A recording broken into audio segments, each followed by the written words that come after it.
The day's finally come! We're off to meet the Tsaritsa of Snezhnaya! What is she planning? And why does she need the gnosies? Soon, we'll have our answers! Guess this'll be the end of your journey that your sister mentioned. What is she expecting you to find there? Snezhnaya still feels like a long way away. Hopefully, there'll be plenty of time to relax, eat some good food, and have fun before we arrive. But whenever Paimon gets thinking about how our destination is right around the corner, all these questions come flooding into Paimon's head. It makes her so nervous. Yeah. Anyway, enough about all that. We can't start the final leg of our journey with that kind of mindset. Just think. We've fought dragons and sea monsters, defeated creations of the gods, faced prophecies of doom and the threat of the abyss. Heck, we've even been to the moon! With all that experience under our belts, how can we be any more prepared? Sure thing! Now, stick close to Paimon, the best guide you could ever ask for, and let's charge straight for the finish line! Off we go! What about me? Do I get a call out? Whoa! Columbina? You kinda snuck up on us there.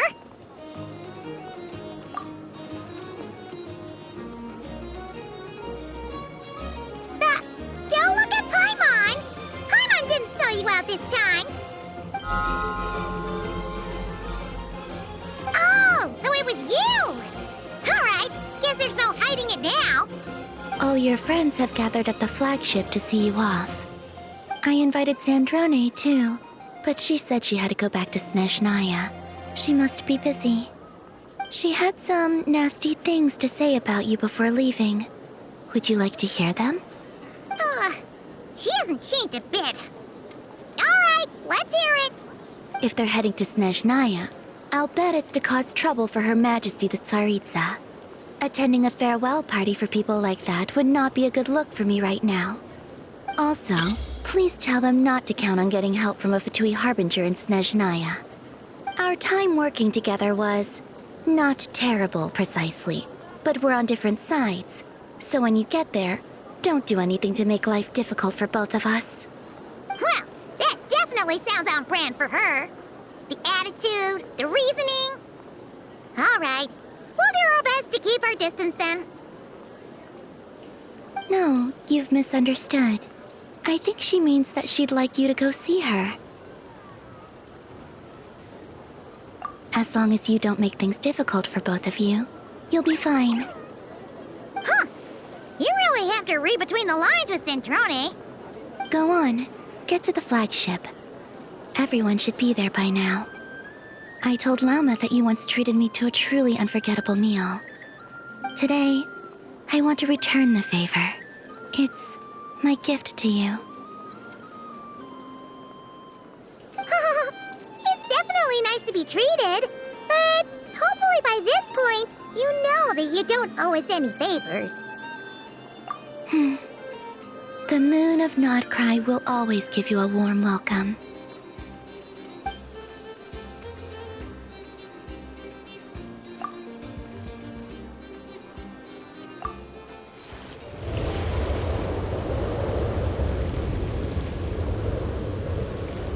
Wow! Pure white as far as the eye can see! It's so pretty! Come on, give up!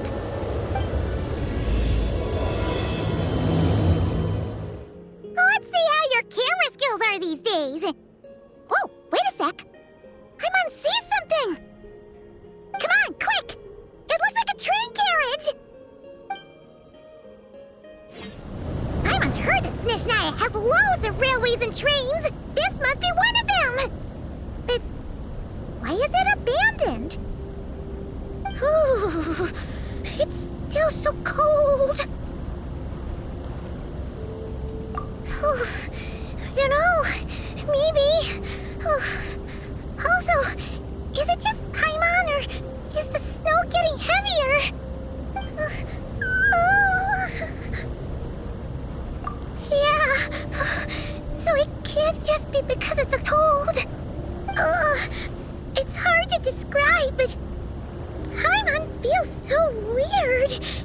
She's never felt like this before.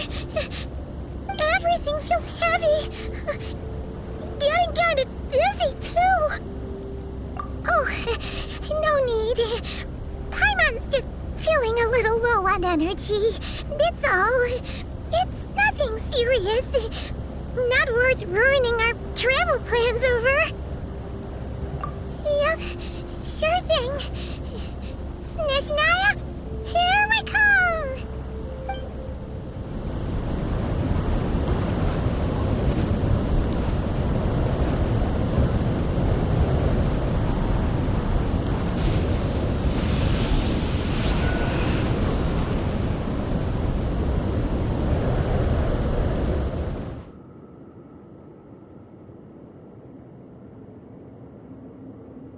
Incoming entity detected. Authorization granted. Initiating original. Hello, Descender, who's reached the eve of tomorrow. Eye of Grey at your service. Time since last activation. Time measurement unavailable due to the influence of... Anyway, it must have been a very long time. I was born to fulfill a mission. To reach tomorrow. To this end, I must... Strange. What was it? Wait, my body? Huh? Why is my body like this? Apologies. After a long period of inactivity, it appears that a lot of data has been lost. Anyway, I was created so that humanity could reach tomorrow. But I am unable to load further details at this moment. Nevertheless, serving humanity remains my primary objective. I have detected a drop in your surface body temperature. You cannot remain active in this state for much longer. In accordance with my preset programming, upon reactivation, I must ask the one who awakened me the following question. Will you accept me, Transcender? I will assist you, protect you, and fulfill my mission until we reach tomorrow.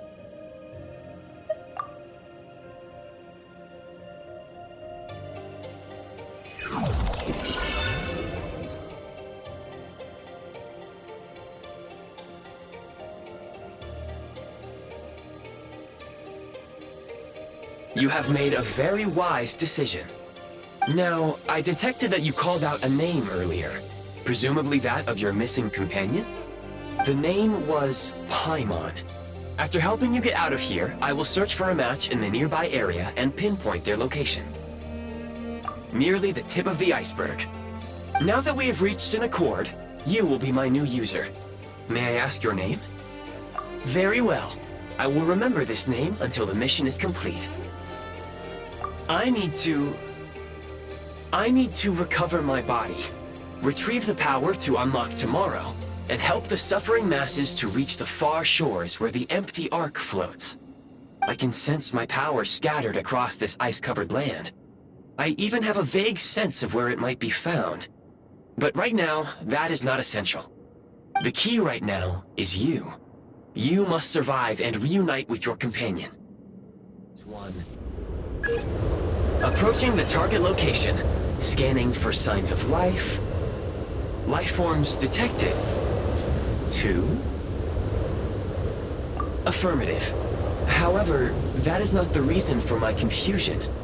According to my database, this location is a train station, meaning the number of life forms is unusually low.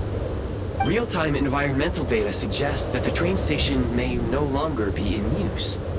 But whatever the situation, please exercise caution.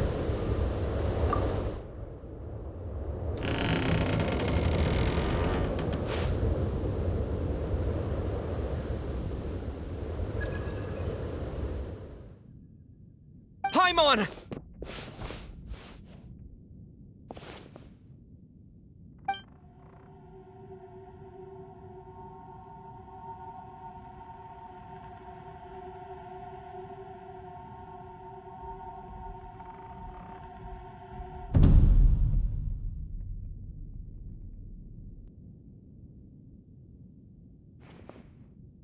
Who are are you? Don't worry. She's only sleeping. You must be the Traveler. She called your name repeatedly while attempting to battle her way through the blizzard. Newcomers to Snezhnaya struggle to adapt to the sheer cold at the best of times. Lately, even the locals are suffering, with a powerful monster having summoned a bitter snowstorm.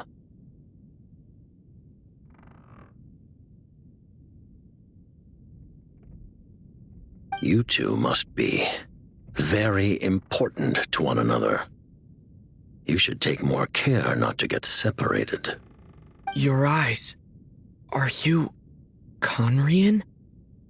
There are indeed some Conrians left in this world who survived the cataclysm.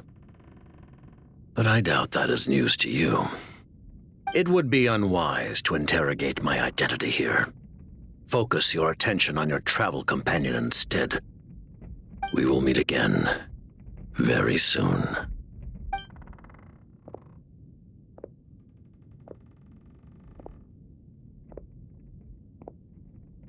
The unidentified subject has now left the area.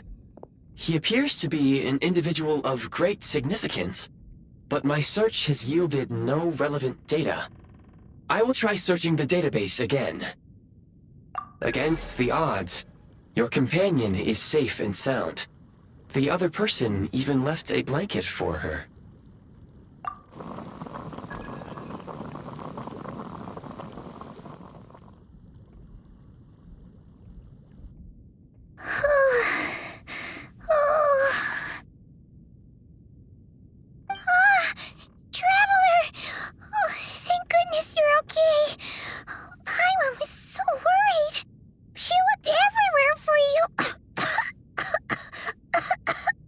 It's okay. Take it easy.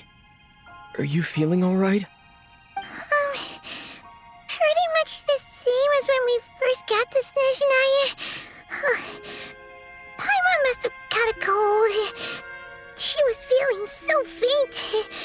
She just couldn't keep going any longer. So she had to lie down and sleep it off. Wait, where did the jester go? Yep, the director of the VII. The Jester Piero. So, you met him? The Jester must know everything about the Tsaritsa's plans. But there's no way he'd tell me just like that. We might well have ended up clashing. Well, he was right about one thing. Right now, the most important thing for me is to take care of Paimon while she's unwell.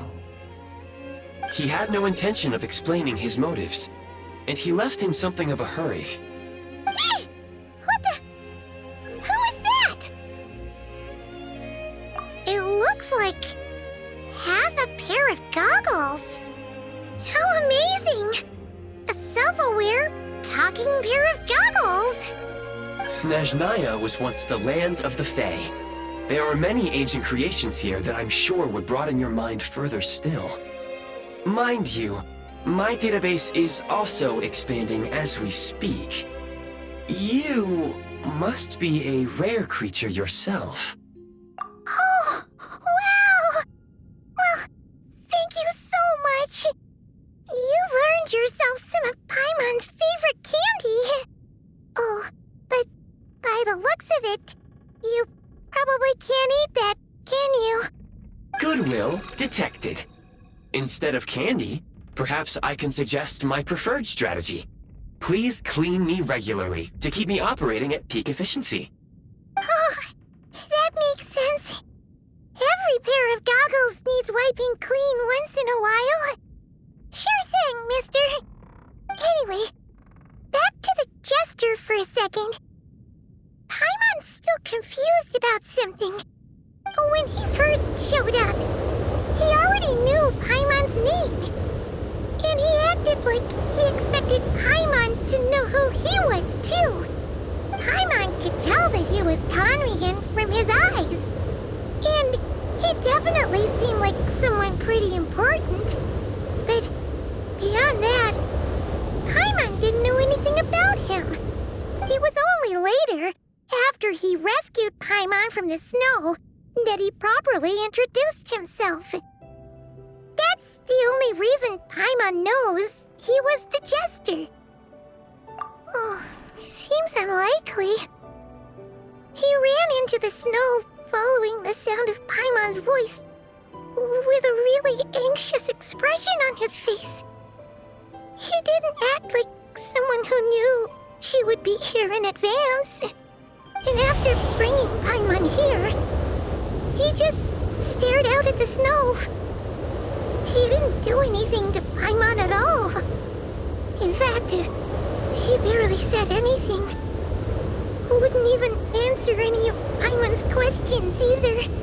Paimon didn't feel unsafe around him, and he didn't seem to have any ulterior motives. For all we know, he might have just ignored Paimon's questions so she'd give up and go to sleep. Please allow me to interrupt. Fatui and director are unfamiliar terms. May I ask for clarification? Wait, you've seriously never heard of the Fatui? Oh, they're like the Tsaritsa's inner circle. Really powerful people. And the director is their boss. Understood. Since they hold elite positions and serve their god directly, it stands to reason that they would conduct themselves with due decorum. I am inclined to agree with your assessment, Miss Paimon. I did not detect any ill will from the gentleman in question.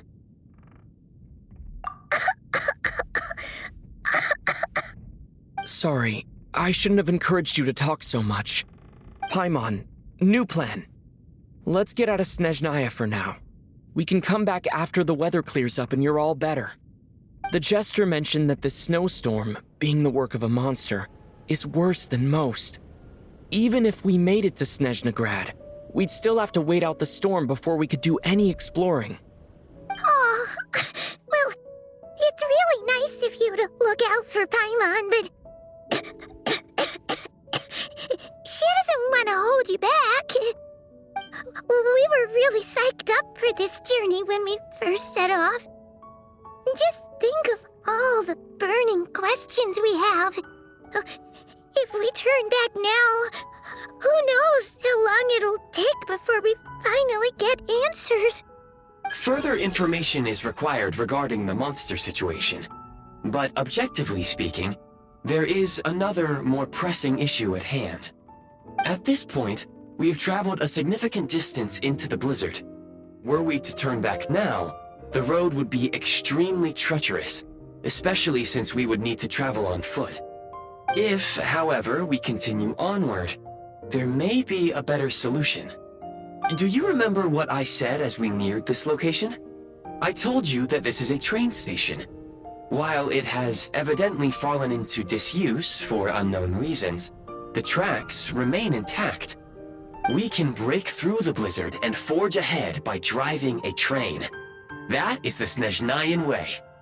There is a small town up ahead, which would be the perfect place for Miss Paimon to rest and recover. Paimon thinks Goggles here makes a great point. Let's do that! Oh, come on. Don't worry. Think of all the traveling we've done so far. When has Paimon ever gotten sick before? Practically never. 'Cause she's in great shape. Sure, she's a little tired right now, but it's sure to clear up on its own. Affirmative. Should you ever need my assistance during your future adventures, please call for the Eye of Grey whenever you wish. Otherwise, I will remain silent to avoid causing any unnecessary distraction. Now, please follow me to the train tracks.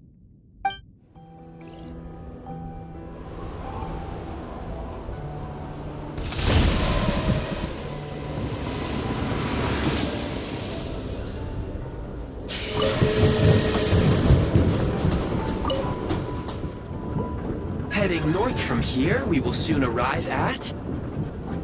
Wait, there's an error message. Could not detect clear tracks. What exactly does clear mean? Brace for impact, friends! Preparing to enter impromptu flight mode.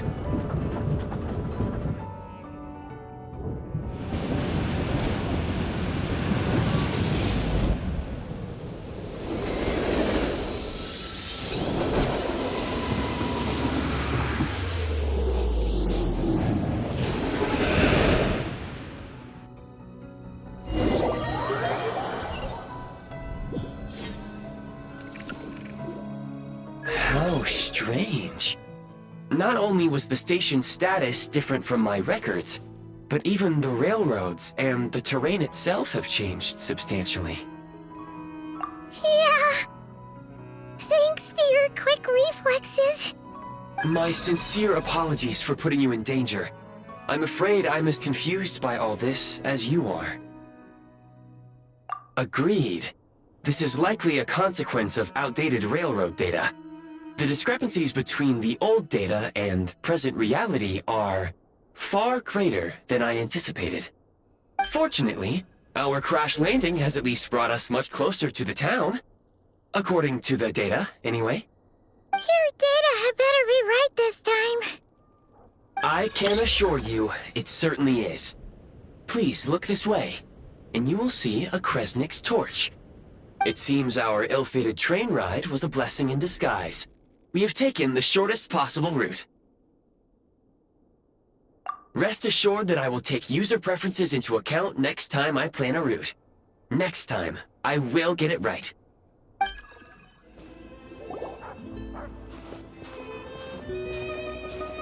Hi there. Do you know if there are any inns still taking guests in this town? Doubt it. They're probably all closed. No one has enough Kresnik Crystal to heat their own homes, let alone a business. Oh, what a bummer. I clocked you a while back. You adventurers or something? We don't get many tourists in inland Snezhnaya these days. Why is that? Because of the snowstorm? In part. But the bigger reason's Project Stuzha. Since it's Her Majesty's will, we have to put up with it whether we like it or not.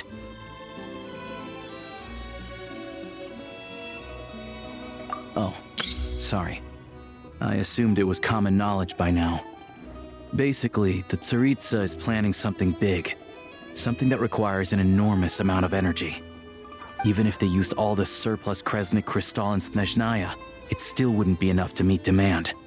So, the VII passed a resolution requiring all factories and households to reduce their energy consumption.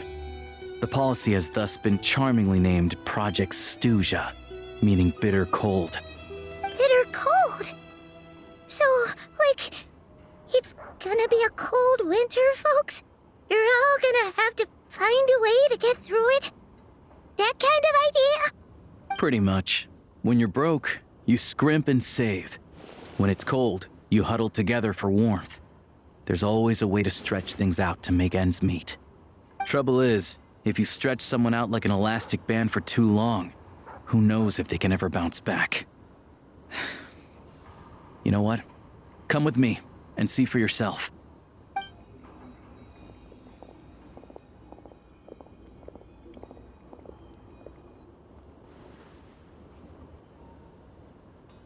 Can you please explain to me why the price of Kresnik Crystal has gone up by 1/3 again? Even as our purchase quota has gone down. You only come here twice a month. This won't even last us a week. The supply and pricing of Kresnik Crystal are based on current production volumes and price data. We Fatui are only responsible for delivery and security. I'm not in a position to explain to you how the figures are calculated, but I assure you, they are as fair and reasonable as possible. Oh, so our lives mean nothing to you? How can you expect anyone to survive a single night in this weather without heating?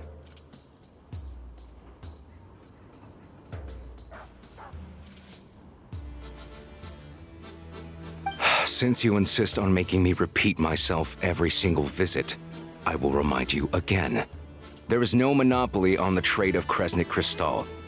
You are free to purchase the shortfall from elsewhere on the market. What market? Nobody else is selling! And when they do, they charge 8 times the normal rate! It's robbery is what it is!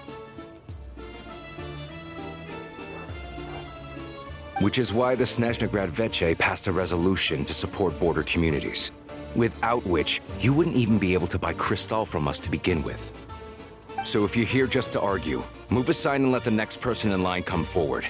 Everyone's feeling the cold here. You! All right, everyone, let's calm down for a second. A few words, if I may. We're all subjects of Her Majesty the Tsaritsa, and I'm sure every one of us is dedicated to her great cause. We all know how cold it is, and the more it snows, the harder life gets. Everyone's struggling already. Let's not make things even more difficult for each other. But Liaison Shishkin, there's clearly something wrong with this quota. I have a family in Marepasak who tell me they can buy at least double our crystal allotment. Oh, believe you me, I had the same reaction when I first saw the numbers. Couldn't believe what I was reading. I even wrote a letter to confirm the true figures, but I'm afraid the quota really is as low as you've been advised. Still, you must understand that calculating these energy quotas is a complicated balancing act. They have to factor in population, town size, industrial application. Our top priority must be to keep the largest Kresnik's torch burning continuously. Only then can we sell the remaining crystal for household use, and in doing so, we must make sure that everyone is treated fairly. As our Fatui comrades said, they are only responsible for delivering the goods. They need to keep accurate records, and they do not have any authority to modify the rates or quotas. That's right. Our duty is to do things by the book. Tell you what, listen. I know how anxious and upset everyone is. As a matter of fact, I was just discussing it with the mayor. What we can do is open the lower combustion chamber of the Kresnik's torch to the public. You can come to me directly to register, and I will allocate time slots accordingly. I can't guarantee there'll be ample energy for household use, but we can at least make sure you'll be able to boil water and cook food each day. Let's hang in there and make this work together, all right? Fine. I don't see any alternative. So, this is Project Stuja in action, huh? Oh, no wonder nothing's open for business. People are barely getting by. You were looking for an inn, right? For your, Fae friend? Oh, Paimon's not a fae. Just Paimon. She must have caught a cold or something. We only just got to Snezhnaya, and we're still getting used to the climate. I have a small place in Stratomaros. I don't stay there very often, though, so it's pretty basic. But if you're not picky, you're welcome to rest there for now. It's not much, but I've got blankets and a warm fire. Are you sure? Oh, that's really kind of you. All right, then. This way. Oh, so cozy and warm. Paimon's getting nice and toasty. Oh, wait. Paimon only introduced herself so far, didn't she? This is Paimon's best friend, the Traveler. Good to meet you. I'm Alosha. Most travelers find the Snezhnayan climate to be a shock to the system at first. But as long as you keep yourself warm, you should be fine. Still, you should keep an eye on your condition. When people are too quick to dismiss a cold, it can easily end up turning into something more serious. Don't say that! Paimon's too young for chronic health issues. They aren't in town right now, and they won't be back anytime soon.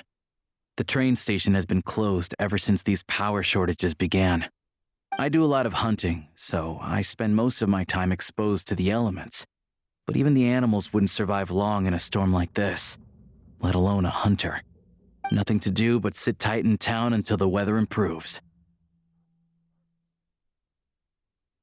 I get that you're in a hurry, but even if the station were open, that doesn't mean there'd be any trains. We could end up stuck here for a long time, I'm afraid. What? Your own train? Wait, hold on. That train? The one that suddenly fell out of the sky and crash landed on the ice? Oh, we got lucky and found it in a cave. Oh, then our luck ran out and we had a little accident. Pretty crazy for a random find in the mountains. Well, as long as your train's good to roll, you might get to Snezhnegrad after all. I've been doing some digging recently. Turns out, the real reason for the current energy crisis in Stratomeros is that some of the supply is being seized for a private stockpile. But to expose what's going on, I need to catch them in the act. So, I'm heading off to catch a rabbit. Huh? Wait, a rabbit stole the crystal? It's a figure of speech. Real rabbits couldn't pull this off. They prefer carrots to Kresnik Crystal anyway. Shishkin, Mr. Positive Attitude, let's all get along now, shall we? Him? Really? I never would have guessed.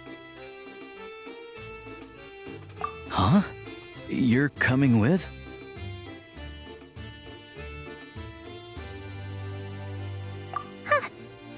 Oh, okay then.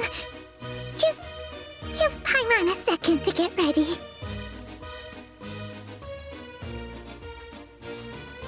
Alright. Guess there's no point pushing myself. Paimon will stay here and hold the fort then. Be careful, you two. Oh yeah, there's one more introduction to do. Tagarin, get in here. Oh, a doggy. Oh, angry doggy. Oh, Tagarin doesn't like being petted then. He likes to think he's above that kind of thing. He's my hunting partner, so he'll be joining us when we head out. Carrots aside, we'll need to stay completely undetected. We can't risk spooking our rabbit, or there's no telling which burrow he'll scurry back into. First, we need to find a way into the train station and see if we can find any real freight data.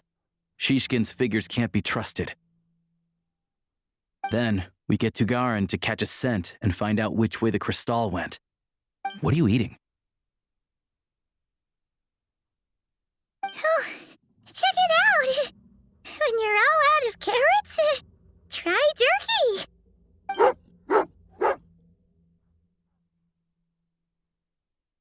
Good doggy.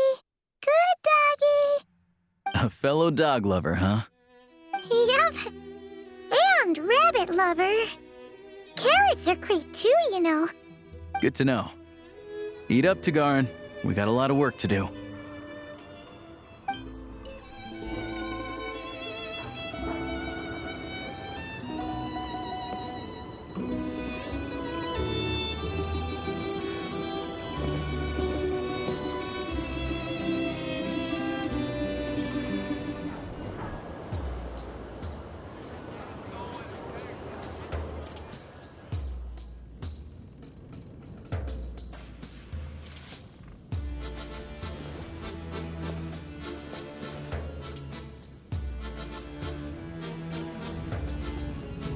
There we go. A freight list. Straight from the Fatui. So Shishkin wouldn't have had the chance to doctor the figures. Looks as new as the day it was printed. I guess no one bothers reading these unless they have ulterior motives. Yeah, this is all we need. Come on, let's get out of here. Then go track down the crystal. Tugarin's a keen hunter, and catching rabbits is his specialty.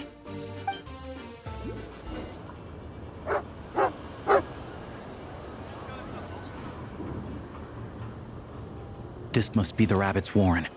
Good job, boy. Sure enough, there's a tunnel. You stay here and keep watch. I'm gonna take a look inside.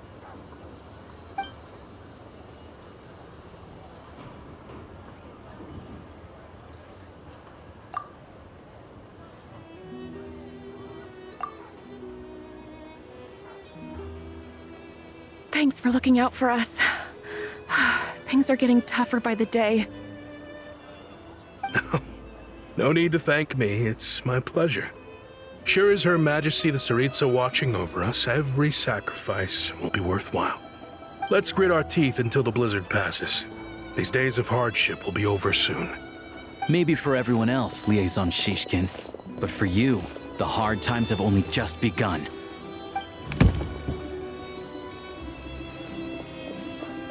Huh? Who are you? What's the matter?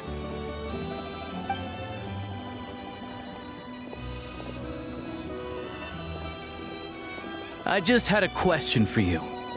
Why, when times are as tough as this, would someone hoard more Kresnik Crystal than they could ever use? All the crates here are from the most recent shipment, but they weren't brought here for sale. Instead, they were secretly stashed away. Would you be able to shed any light on the situation, Mr. Shishkin? Me? Why, I have no idea. But look at how much there is! It's quite a godsend. Now there will be plenty to go around. This godsend was found in a cellar adjacent to your residence following a tip from Mr. Alosha. And this is only a fraction of what we found down there. We're still taking a full inventory. The official figures will be finalized shortly. I've always been grateful for your efforts to mediate between us and the townspeople of Sretomaros. But now, Mr. Shishkin, it appears you were the source of the conflict all along. How could you do this to us? We trusted you to have our backs. You've been lying to us this whole time? Hey, I owe you all an apology. I'm sorry. I'm so very sorry. This isn't who I am. Please believe me, this was a one-time mistake that I will never repeat. We all know how difficult life has been since Project Stuja came into force. Energy is an increasingly scarce resource. People everywhere are getting desperate, but some places have been hit harder than others. I grew up in Alatir, a small village with no train station. Deliveries of Kresnik Crystal have ceased there entirely. If nothing is done, they're all going to freeze to death. You know as well as I do how downright impossible it is to buy Crystal these days. The thought of my poor mother and father, with no one to help them, I felt so afraid. I watched as energy grew scarcer by the week, all the while knowing that their lives were at risk. Then one day, I looked at the Crystal shipment in front of me, and a terrible, selfish thought entered my mind. Looks like I'm just not cut out to be a criminal. I'm so sorry. Once the Fatui have finished their count, you'll see that the numbers match their waybill.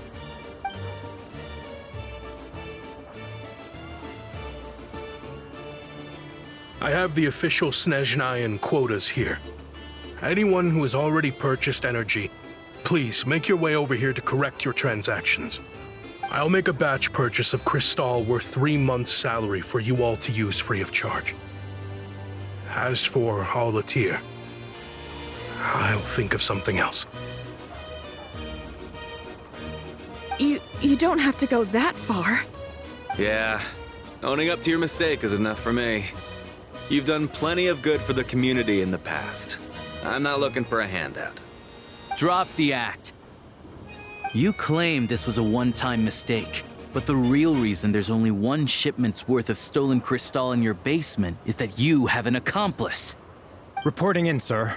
We've conducted a full search of the mayor's house. As expected, we found many crates full of Crystal, half of which were still in their original shipping containers. This wasn't your first time at all. You've been colluding with the mayor of Sretomaros for a long time now. The train station's currently out of service, but it does open for a short window every time there's an energy delivery. And every time a train pulls in, you're there on site to take inventory and oversee the workers unloading the cargo. The mayor handpicks said workers. Per his instructions, they transport the crystal by tunnel at night to the mayor's house, and he sells it out of town. But since he can't get the goods out of town by train, he had to arrange an alternative method of transportation. This meant slower sales, which gave me plenty of opportunity to catch him in the act. Wait, the mayor's involved in this too? Preposterous.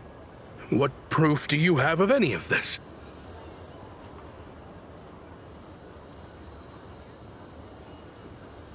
Basic math.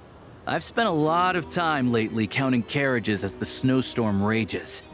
Counting carriages? What? The energy consumed by a train depends on its total weight. And since energy is a limited resource right now, it's fair to assume that every carriage is packed full. So, if we take the energy required for the Kresnik's torch, add the sales figures you provided, then compare that figure to the train's theoretical cargo capacity, guess what? The numbers never match. It's always off by 1 or 2 carriages worth. This time, you set a new record. 3 carriages missing. You mean to tell me that you sat around outside, counting carriages, in this weather?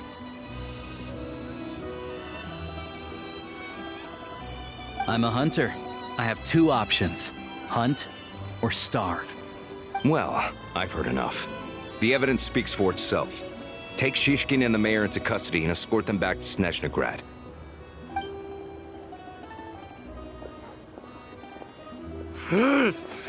You cocky little brat! Ruining my business! Just you wait!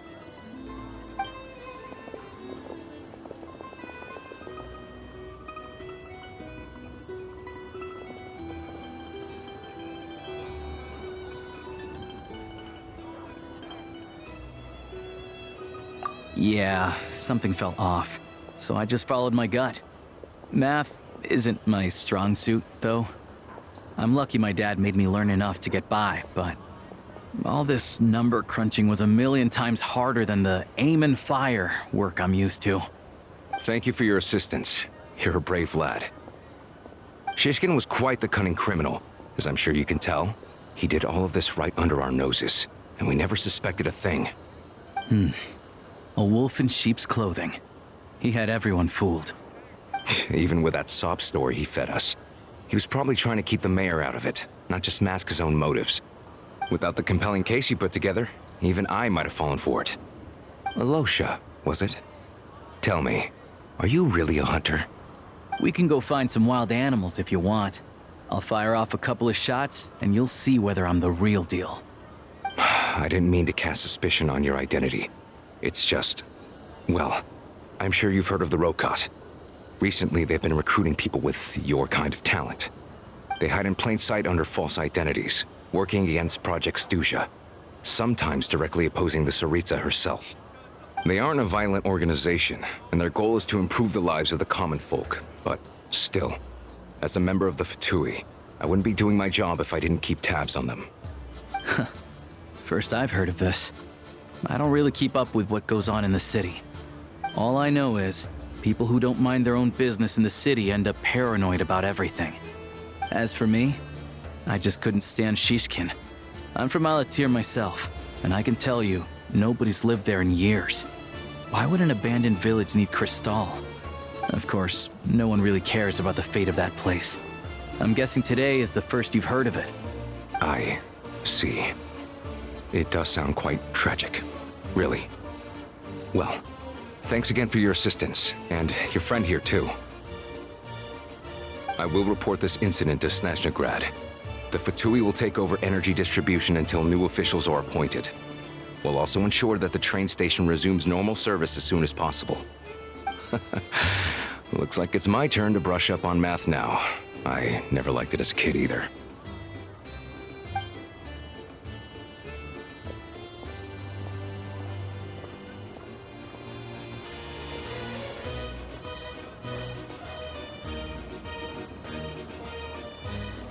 Don't mention it.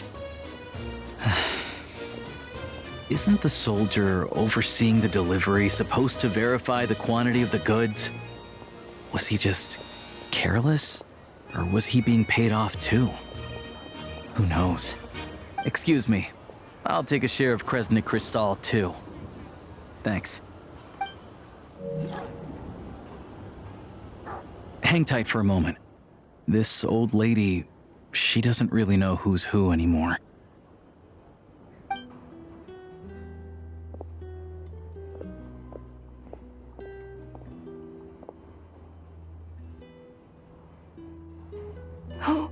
Oh, grandson. It's so cold today. You must be freezing. Ma'am, it's me, Alosha. Alosha? Alosha who? You know me. I came by earlier today. Cleaned the ashes out of your stove, gave you some warmer bedding, and washed your back.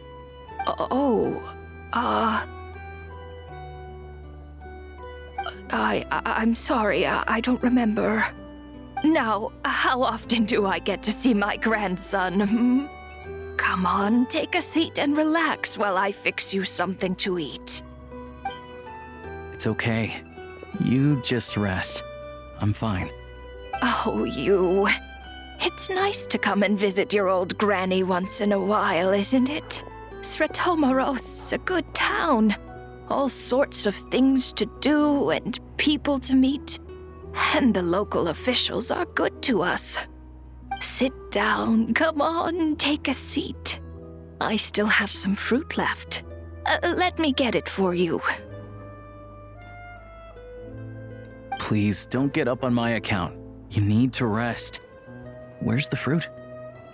Right under the basket by the door. Or maybe it was on the bedside cabinet.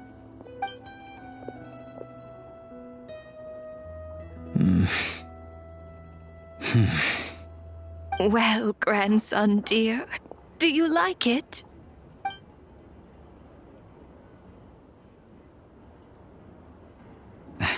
Very much, ma'am. It's delicious. Good, good. Wonderful. You don't need to save any more for me next time, all right? Fresh fruit is hard to come by at the moment. You should eat it as soon as you get it. Oh, I don't need it. I'm fine. But if you like it, come back for some more soon.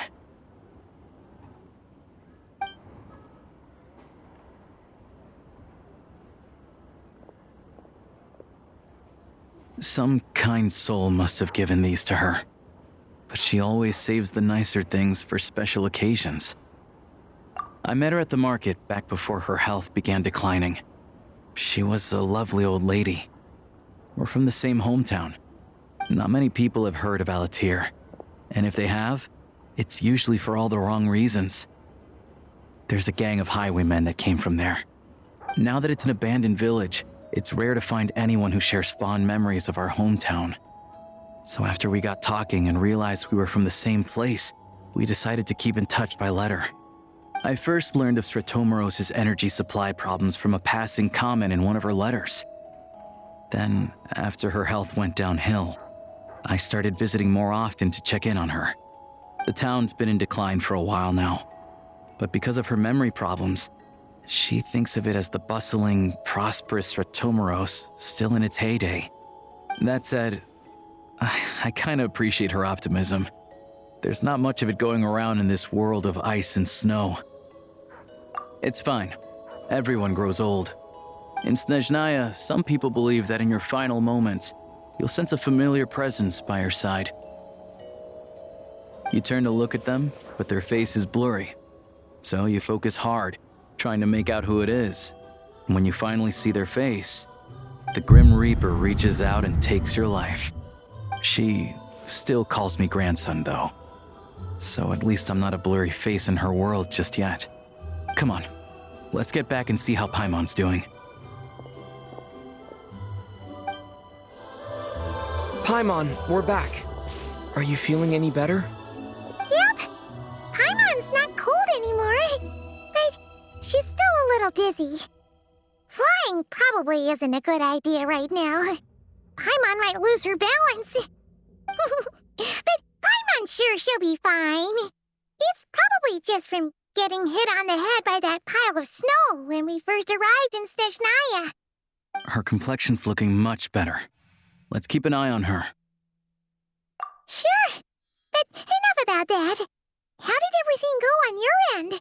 Are you all set? Did you have any trouble? I'll explain. It's a bit of a long story.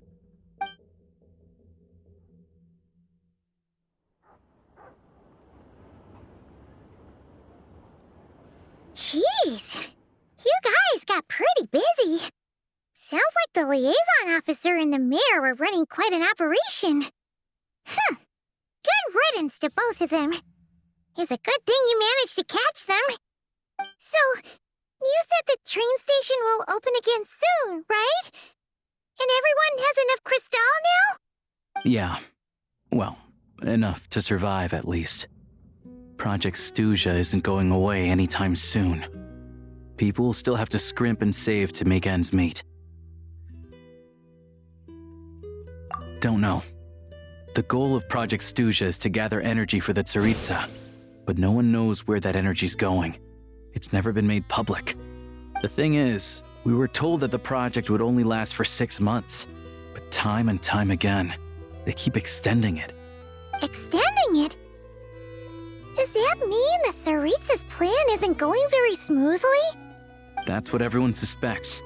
In principle, any proposed extension needs to pass by majority vote in the Snezhnegrad Veche. But even though opposition has been growing, any detractors end up caving into political pressure from the rooster, Pulcinella. He's the chair of the Snezhnegrad Veche and a key figure in the voting process. He has the backing of many powerful and influential people. How come the Fatui are picking on ordinary people even here in Snezhnaya? I don't see it like that. Fundamentally, the Fatui will always think and act in the Tsaritsa's interests. But that doesn't mean they don't care about the plight of the common folk. The only reason Stratomero still receives crystal shipments is because of a relief proposal put forward by the rooster himself. Then there's the Fatui soldiers providing support in every corner of the nation. Even the Northland Bank provided some mora for disaster relief, and they're as conservative and indifferent as they come. It's just that the rich and powerful in their fancy palaces live in a completely different world from us. There's always going to be some conflict when those worlds collide. Yeah, well, even though we all believe in Her Majesty the Tsaritsa, there are still many differences of opinion on how best to tackle the big issues of the day. Regular folk don't have an easy way of getting their voices heard in Snezhnegrad, while the rich and powerful are either unwilling or afraid to speak out for all sorts of complicated reasons. The Rokad provides the disaffected with false identities and an outlet to vent their frustrations. Of course, an organization like that exists in a gray area. The moment the Veche think they've crossed a line, there's sure to be a crackdown. But so far, they've been doing their best to help the common folk.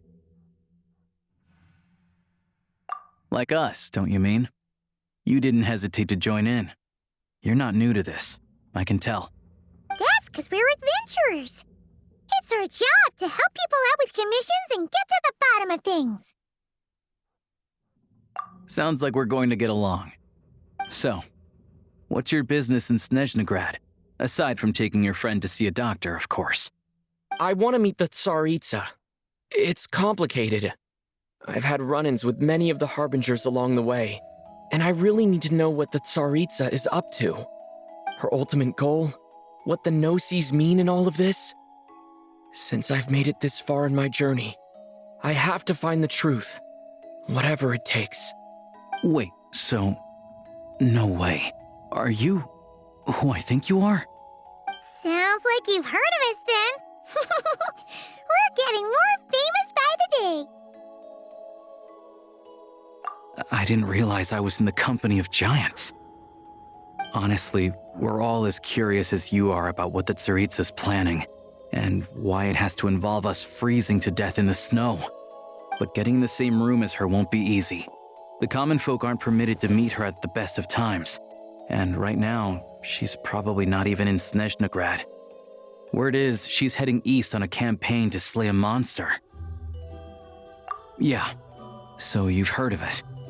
A wild, unpredictable monster with the power to summon snowstorms. It also absorbs everything around it into its body, so it's growing constantly. Now it's so big that the Tsaritsa has deemed it the #1 threat. Luckily, as it grew, it became increasingly less mobile, so it doesn't pose an immediate threat to this town or to Snezhnegrad. I'm sure that Tsaritsa and her personal guard, the Druzhna, won't have any trouble defeating the creature between them. It's just a question of how long it'll take. Suffice to say, you won't be seeing her anytime soon. You'll have to wait until she gets back. Fair. Well, the Fatui will be taking over management of the train station for the time being. Things should be up and running by tomorrow. Once it's open, we can see about getting your train towed to the station. Whoa! That's gotta take a lot of manpower. Are you sure we can talk them into it? The Fatui aren't exactly spotless in this whole mess. Plus, we helped them out. Should be easy enough to negotiate. As far as I know, all the paperwork is dealt with upon manufacture. I've never seen anyone check it, so I wouldn't worry. Having a train makes everything much easier. We'll reach Snezhnegrad in no time. I need to head there myself anyway. Got some game to trade for Mora. I know a good doctor in the city. I'll introduce you when we get there. Oh, thanks so much. Let's get a good night's sleep ahead of our big trip tomorrow.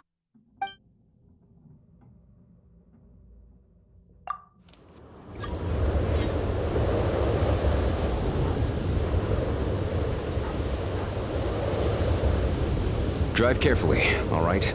You don't want to end up in this situation again. Also, I don't think I've seen a train like this before. Is it a new model or something? Not a fan of small talk, are you? Anyway, take this. It's an up-to-date map of the Snezhnayan rail network. All the track switching is automated, so as long as the train's moving, you don't need to worry about collisions or anything. We'll leave you to examine the train's conditions yourselves. Fingers crossed nothing's broken. I doubt Sratomaros has any engineers with experience working on this model. Shouldn't be a problem. Thanks for everything. All right then.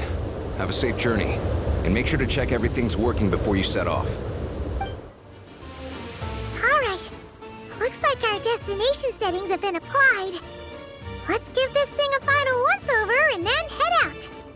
Goggles, your time to shine! Affirmative. Running vehicle diagnostics. What's this?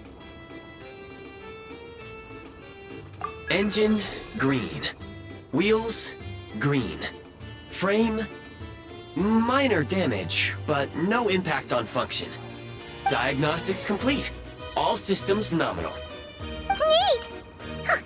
Paimon still can't get over the fact that you just found this tech lying around in a random cave. I've lived in Snezhnaya my whole life, and I've never heard of an interactive, talking train autopilot. Strictly speaking, I wasn't designed purely to drive trains, though I doubt you have any interest in navigating the practically unreadable operator's manual yourself. All configurations are complete. Should you require any further assistance, please call for the Eye of Grey. Away we go! Oh, nope. Paimon's gonna find a warmer seat.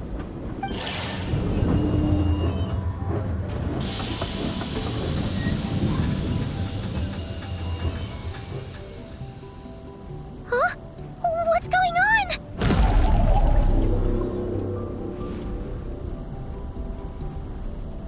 Oh no.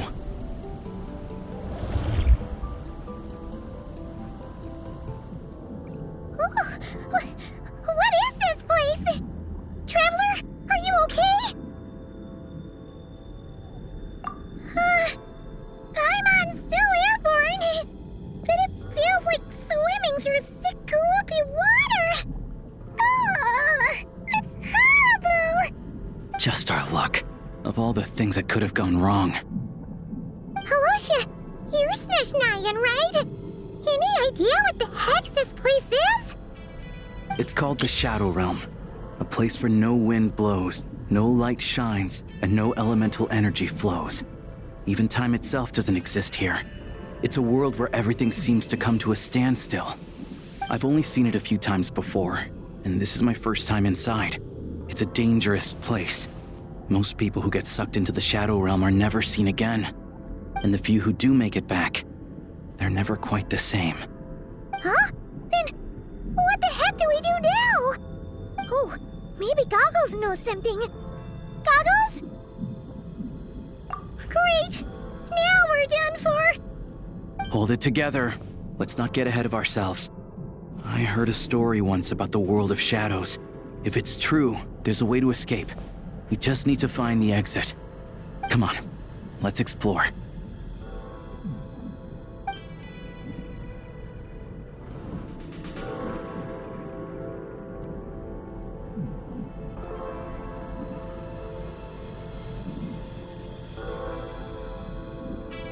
Wait!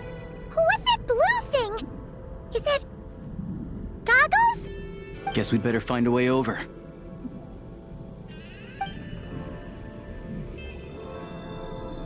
Goggles! Hello. I am glad to see the three of you safe and sound. For now, at least. But things aren't looking too good.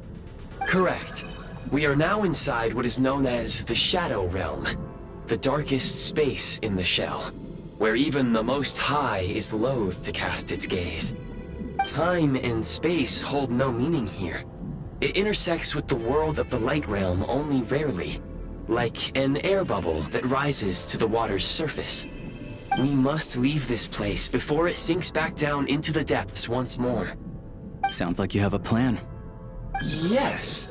In fact, the very purpose of my creation was likely to...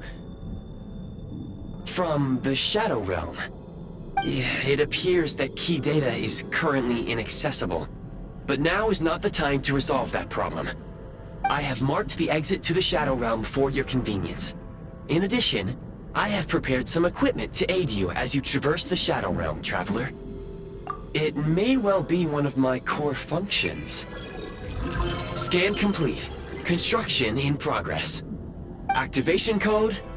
We once peered into the past from the ruins of the shadows. This is what remains of the Golden City, Hyperborea.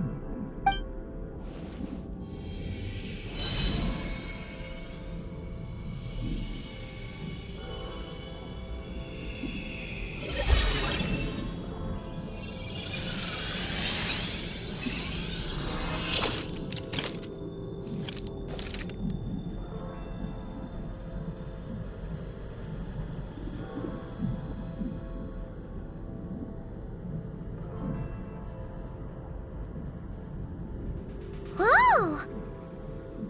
Now go. Arm yourselves with weapons of the spirit. Bring down the walls of the stronghold, and extinguish the flaming arrows of the wicked. Is this a gun? In the Shadow Realm, where humans cannot channel the elements, there once was one who, after much research and many attempts, found this to be the most effective means of attack. Let's go. We don't have much time.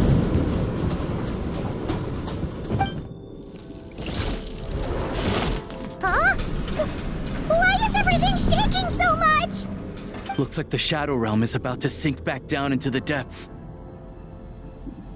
The exit is right here. You mean this weird bubble thing? Wait, how exactly do we... No time to think. We just gotta go for it.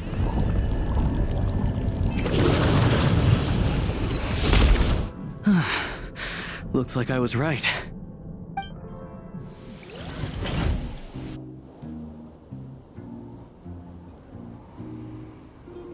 I can't believe the Shadow Realm manifested right on the railroad tracks. It's almost unheard of. Lucky we made it out.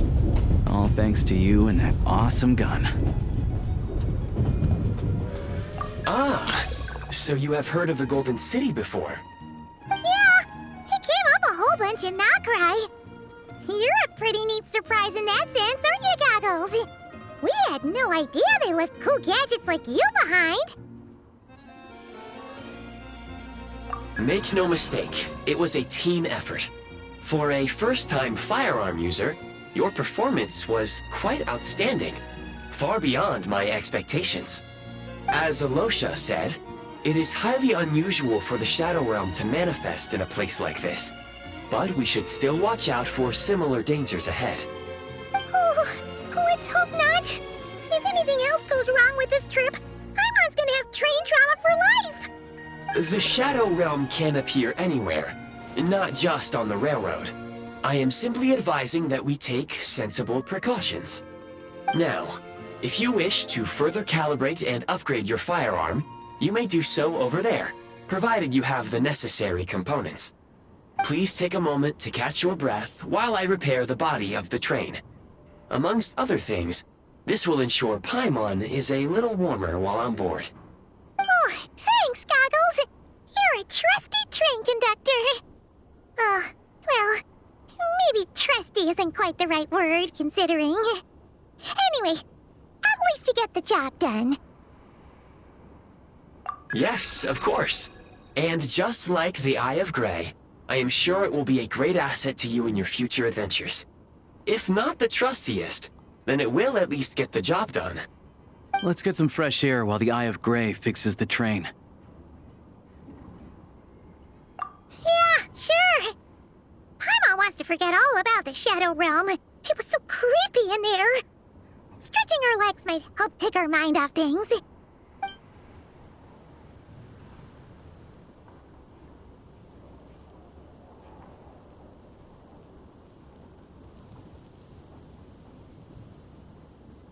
It's so quiet here for a train station. Not a person in sight. Just abandoned houses.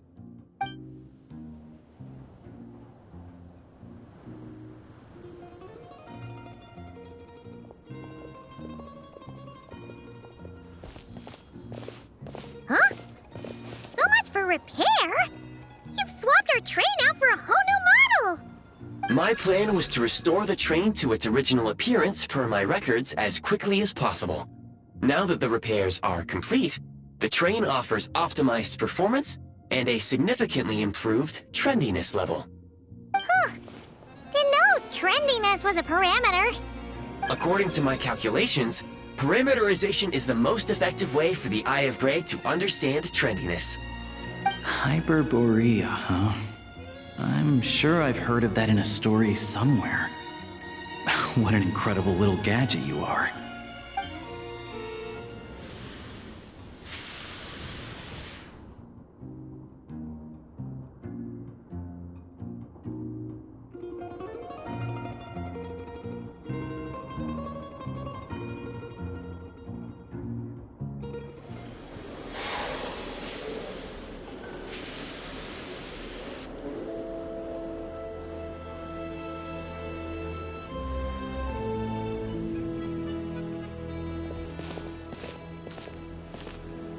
Here we are.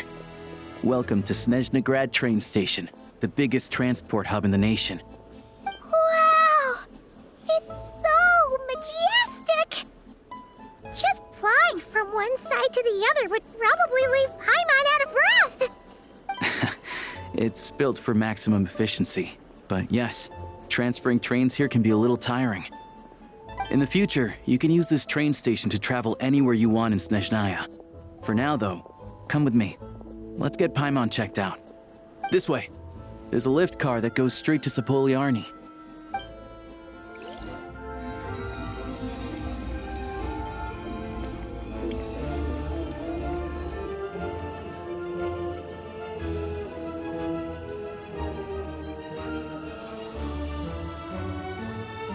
Wow! Snezhnegrad is stunning! Seeing it with our own eyes makes all the trouble we went through to get here worth it! I found it pretty stunning when I first came here too. But I soon found out that stunningly beautiful means stunningly expensive. The prices here are crazy. I'm just a small-time hunter, so Zolny is where I spend most of my time. This way will take us to Podvorier restaurant. They offer food and lodging there, so you can get settled in while I fetch the doctor.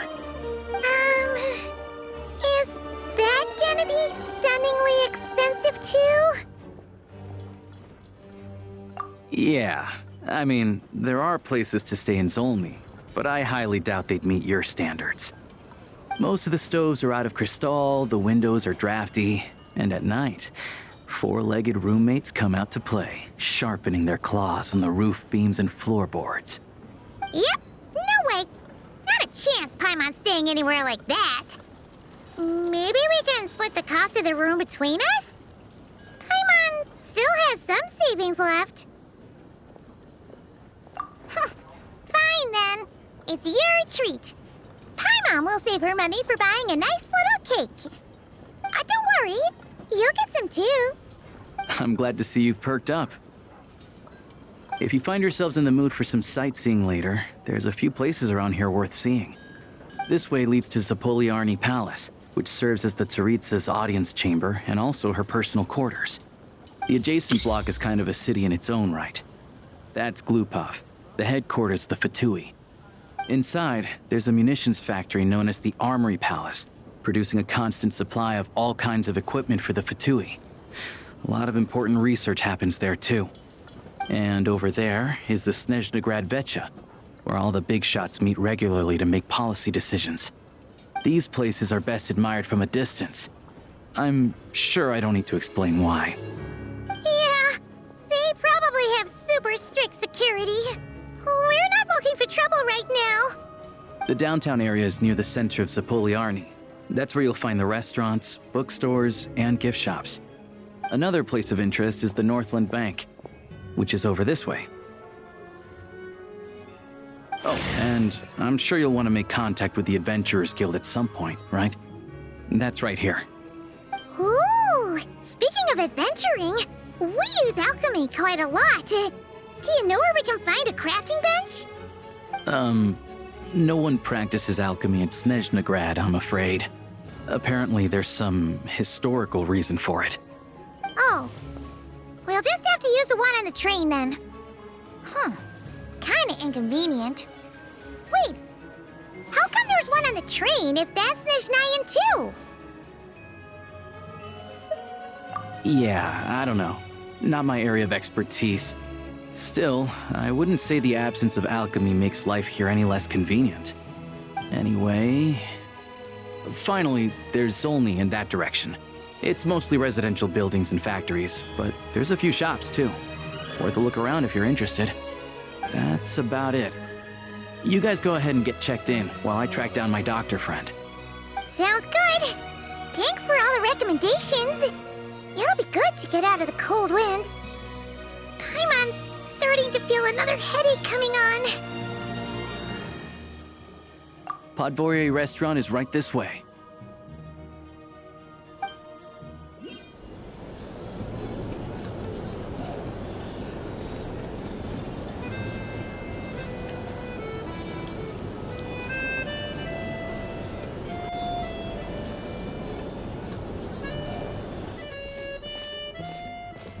Looks like you get what you pay for, huh?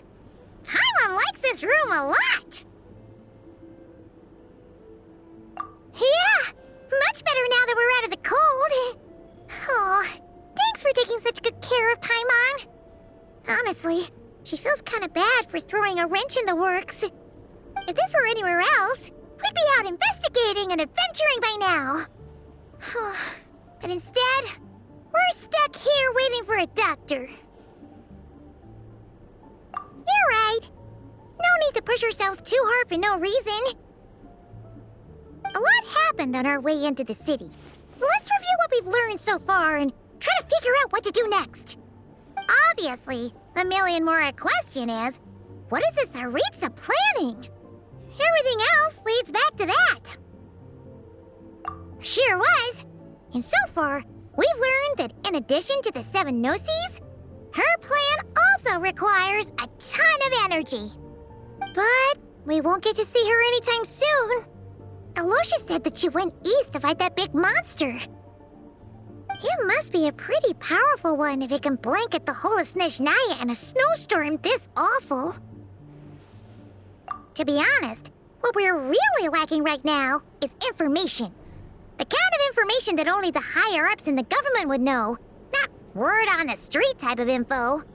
Paimon can think of a few people who might be able to help us. But... Right! And when we left Nogcry, Sandrone specifically left a message reminding us which side we're on. So, it's unlikely they'd tell us anything confidential about the Tsaritsa's grand plan. Yeah, fair point. Besides, that Glupov place is right nearby. We've got nothing to lose, so it'd be a waste not to go. There's gotta be someone there willing to talk to us, right? Maybe Arlecchino or Sandrone? Or possibly Tartaglia. But it's unlikely we could sweet-talk Arlecchino, let alone Sandrone. She basically told us to stay in her lane already. Yeah, the last time was all the way back in Fontaine, right? Too bad we missed him in Nogcry.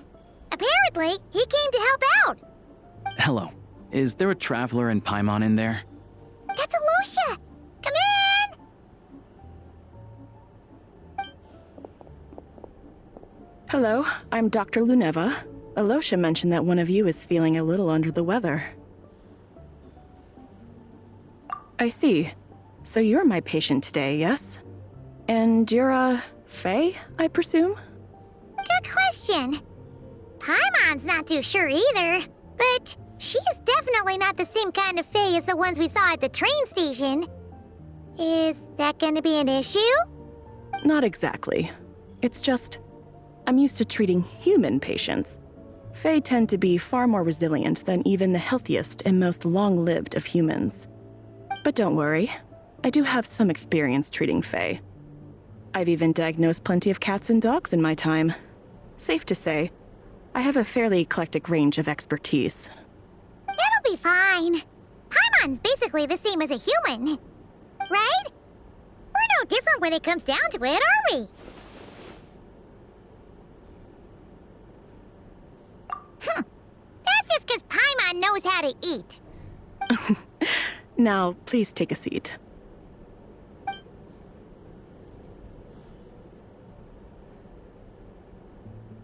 Okay, vital signs are good. Test results are all within normal ranges. I don't think it's anything serious. More than likely, you've just caught a cold. I can give you some medicine to tide you over, but as long as you rest properly for the next couple of days, you should feel better. Make sure to keep an eye on your temperature, though.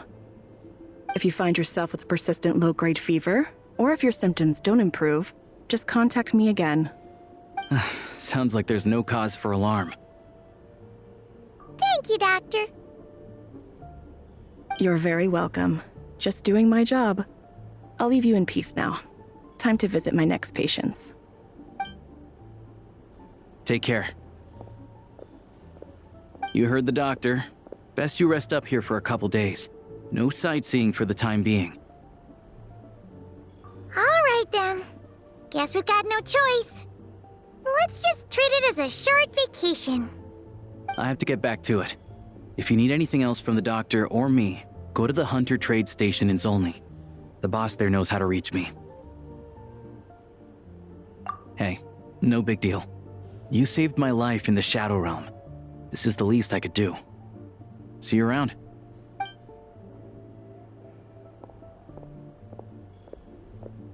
All right.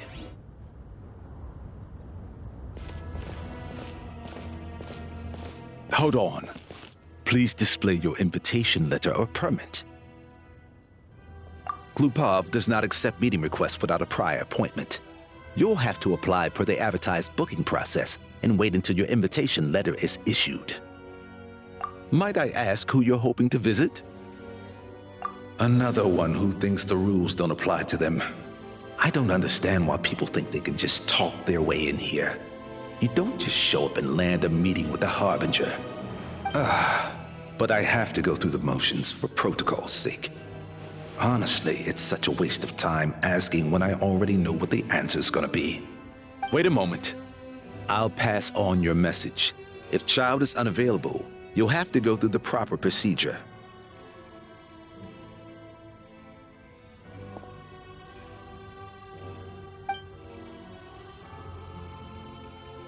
Lord Child is a busy man. He's probably not in Glupov at the present. If I were you, I'd cut your losses. No point in waiting any longer.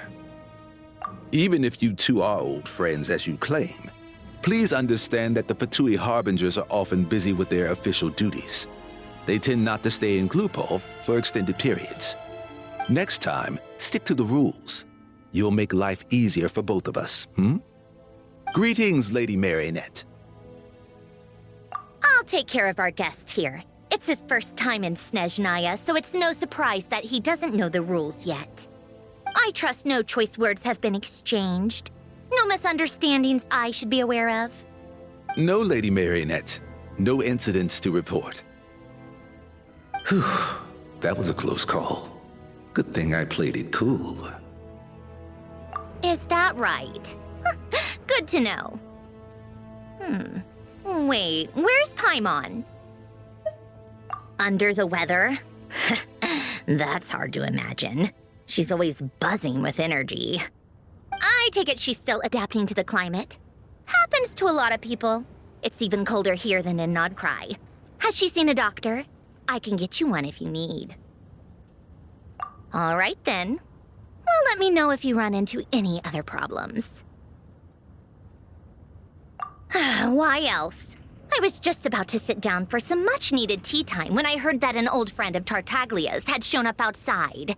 No appointment, nothing. And, as obnoxious as it may be to show up uninvited at Glupov, I couldn't help but take pity on the poor soul who was waiting outside in vain. So I had no choice but to abandon my freshly brewed piping hot tea and come to see this mystery guest for myself. Well, I felt our time working together in Nodcry warranted some courtesy. I couldn't exactly let you freeze to death out here in the wind. Unfortunately, I can't invite you inside either. The rules of Glupov wouldn't allow it, and as a harbinger, I have to lead by example. On the plus side, Snezhnograd actually has some class, unlike Nasha Town. Torchlight Books has a very nice selection of teas and cakes, so we can catch up there. Your treat, of course. Because I already wasted one perfectly good cup of tea today. That's why. I've ordered for the both of us. No objections, I assume. I'm sure you trust my taste. Okay, let's get down to business. I'm guessing you don't actually have any urgent business with Tartaglia, per se. You just want information, right? Wanna take a guess? Of course you'd say that. You shouldn't underestimate Counselor Tartaglia, you know. That's right. I'm sure you've heard of the Snezhnograd Vecha by now. Well, he's busy preparing some paperwork for their next meeting. They'll be discussing yet another extension to Project Stuzha. It's basically all anyone cares about in the Vecha these days. Yeah, he's more of the shoot first, ask questions later sort, isn't he? It all started with a very detailed letter that Capitano left for the jester, Piero, before leaving for Natlan. In that letter, he detailed the future arrangements for his subordinates. All of his key people were reassigned to Tartaglia. I guess he'd already prepared to leave us for good all the way back then. But Piero didn't reveal the contents of the letter until the events in Natlan had concluded. That was his reaction, too. Why me? With a bewildered look on his face. He'd always assumed Capitano looked down on him. He was a man who kept his thoughts to himself and barely spoke to him the whole time they'd known each other. But he occasionally brought Tartaglia along to my tea parties back in the day. So to the rest of us, it was clear that Capitano had quite a lot of respect for his young comrade. By the rest of us, I mean my tea party regulars. Arlecchino, Rosaline, and... actually, not Columbina. She was probably oblivious to it. Anyway, then the Liu-S situation happened. Normally, it took a lot to get under Capitano's skin, but that time he was furious. It's not really my place to talk about it, though. You can ask Tartaglia about it sometime. Basically, Tartaglia probably had the wrong idea about Capitano all along. right up until Piero revealed the letter he'd left behind. Capitano believed that despite Tartaglia's immaturity, he showed great potential. Plus, he possessed a kind of purity rarely seen among members of the Fatui. Yeah, it's one of the few things that I'd agree those two have in common. But there's one other reason why Capitano chose Tartaglia to assume command of his troops. He knew that after he was gone, several of the others would swoop in on his army like vultures. With the ones who stood to benefit the most being the rooster Pulcinella and Regrator Pantalone. Once they divided Capitano's troops between them, they'd be more powerful than ever. No one would be able to stop them.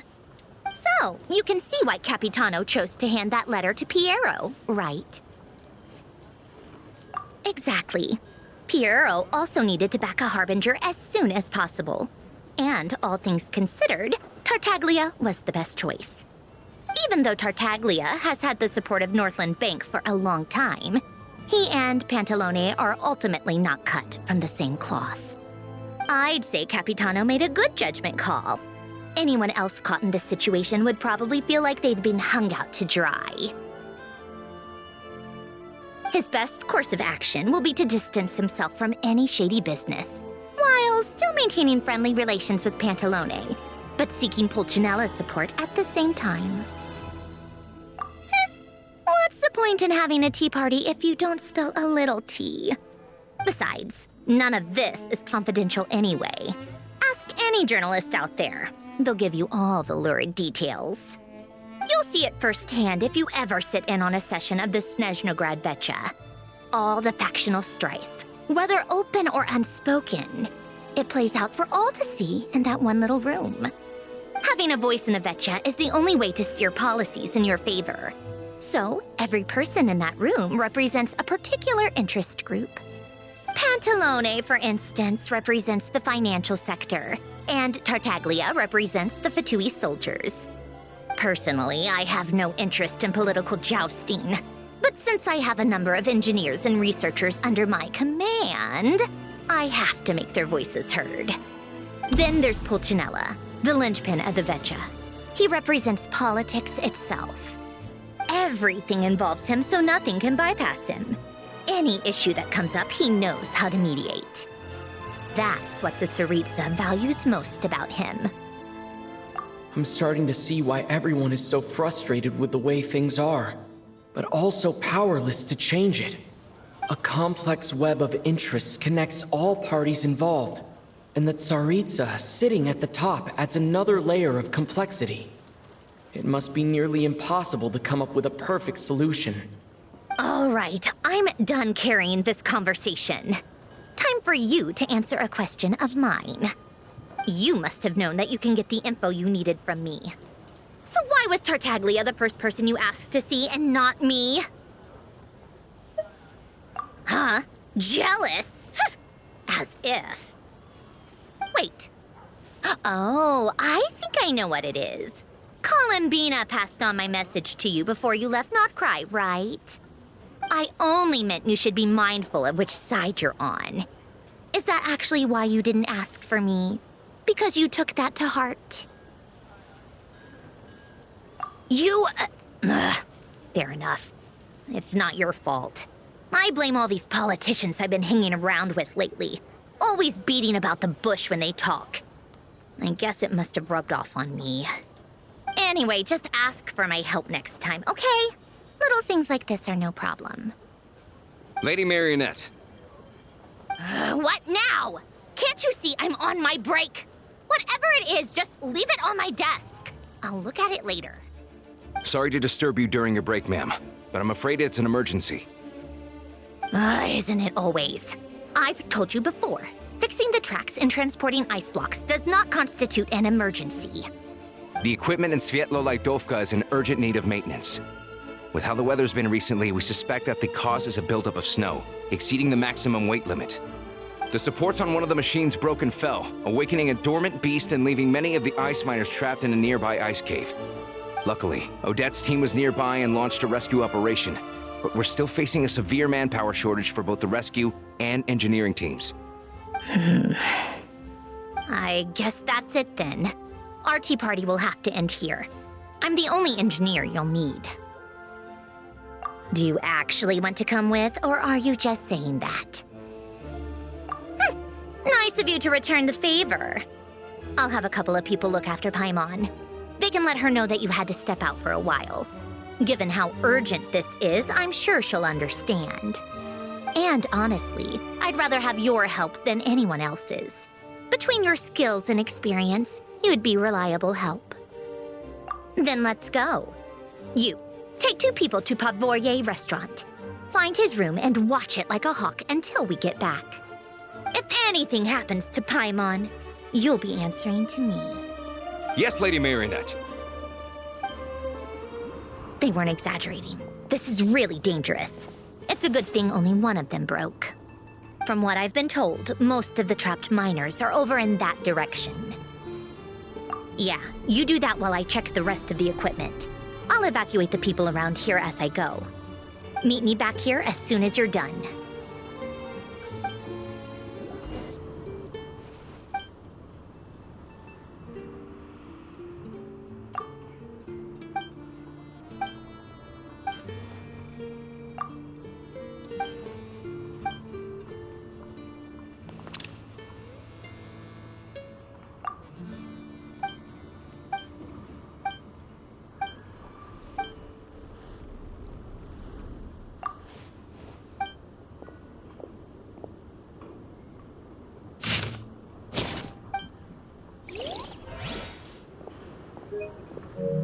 I have to be getting close. Don't go any further.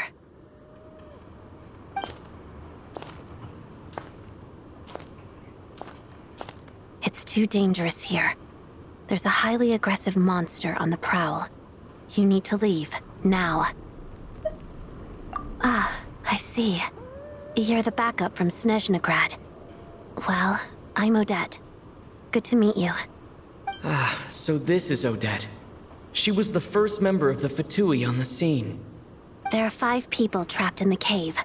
Monster type is unknown, and so is its location. Let's go. Every second counts.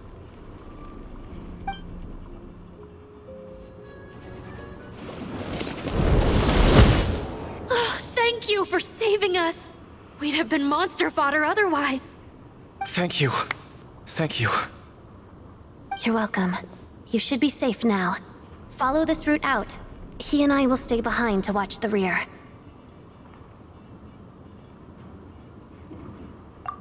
Thank you. Come on, let's go. This way.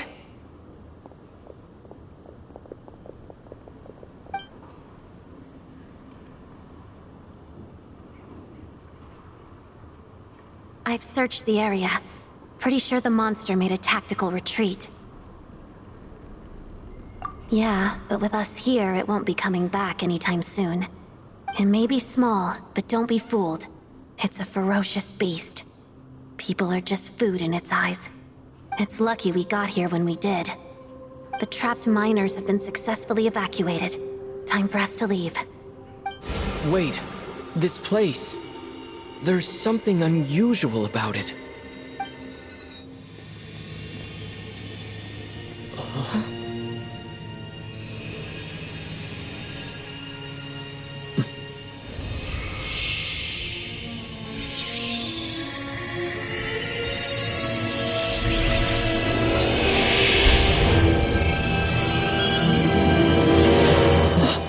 What is that?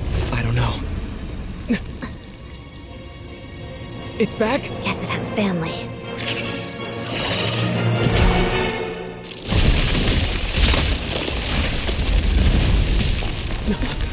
This way. Run!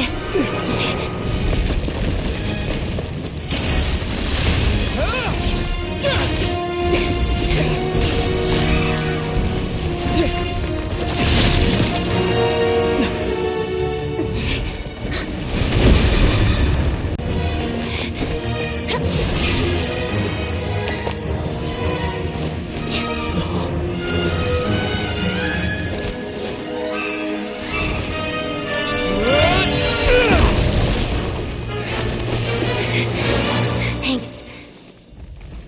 Let's get out of here.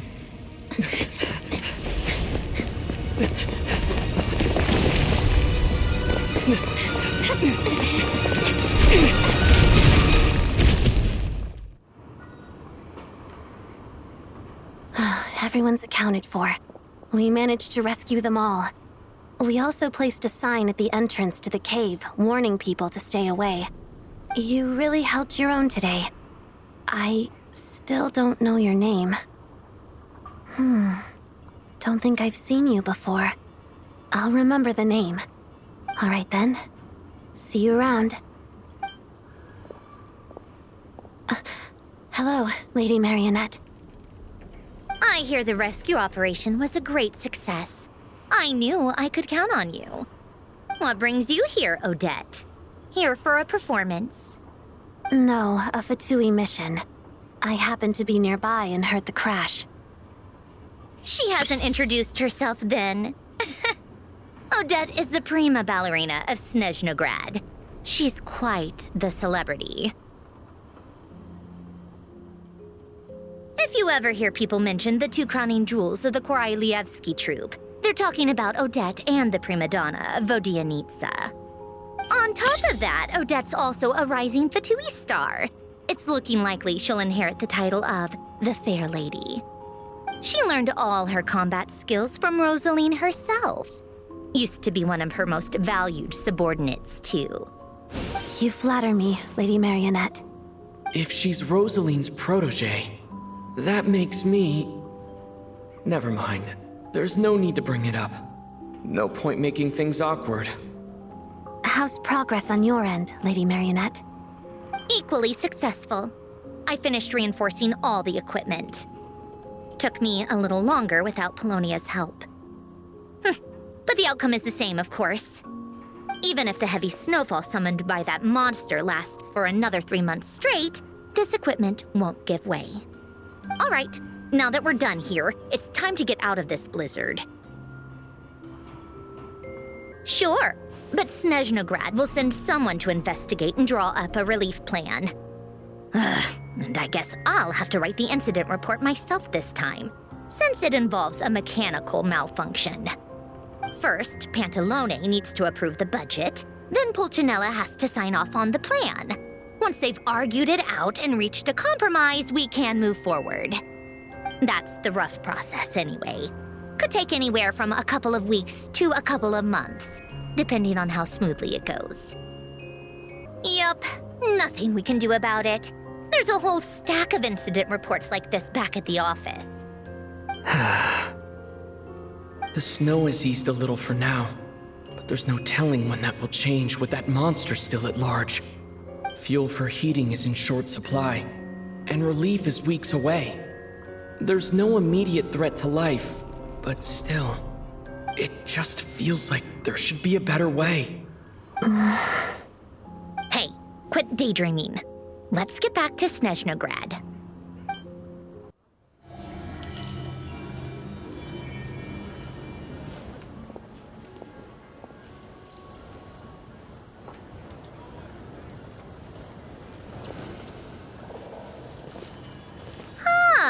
Well, if it isn't Counselor Tartaglia, Mr. Big Shot himself.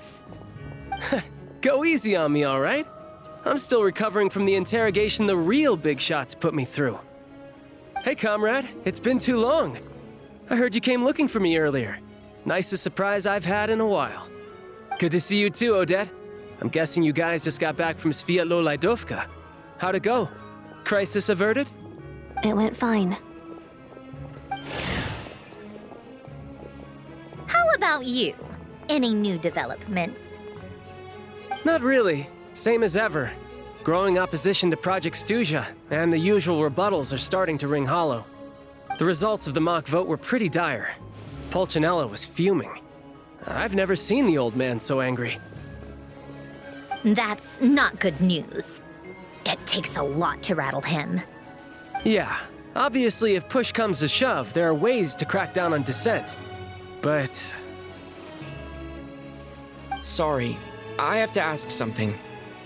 This is going to sound blunt, but may I? Huh?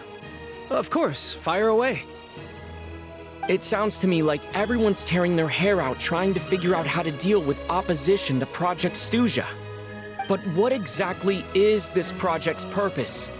And how can it be so important that even people like you two refuse to stand up for the ordinary people of Snezhnaya? Interesting. I gotta hand it to you, comrade. You sure don't mince your words. Excuse him? What does he mean, refuse to stand up for ordinary people?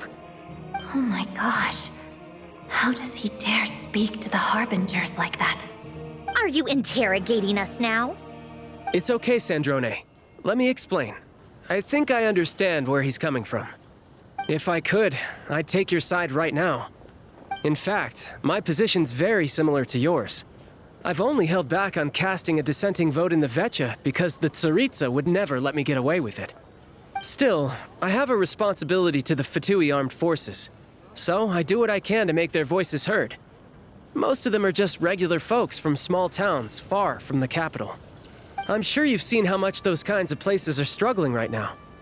Oh, and for what it's worth, I'm from Arepasak myself. Things aren't going so swell there either. The Tsaritsa wants to create a better, safer future for the people of Snezhnaya, but she's thinking long term. I don't doubt that from where you're standing, Project Stuzha seems to be creating all sorts of issues for everyone. But considering the Tsaritsa's vision for the future, these are sacrifices worth making.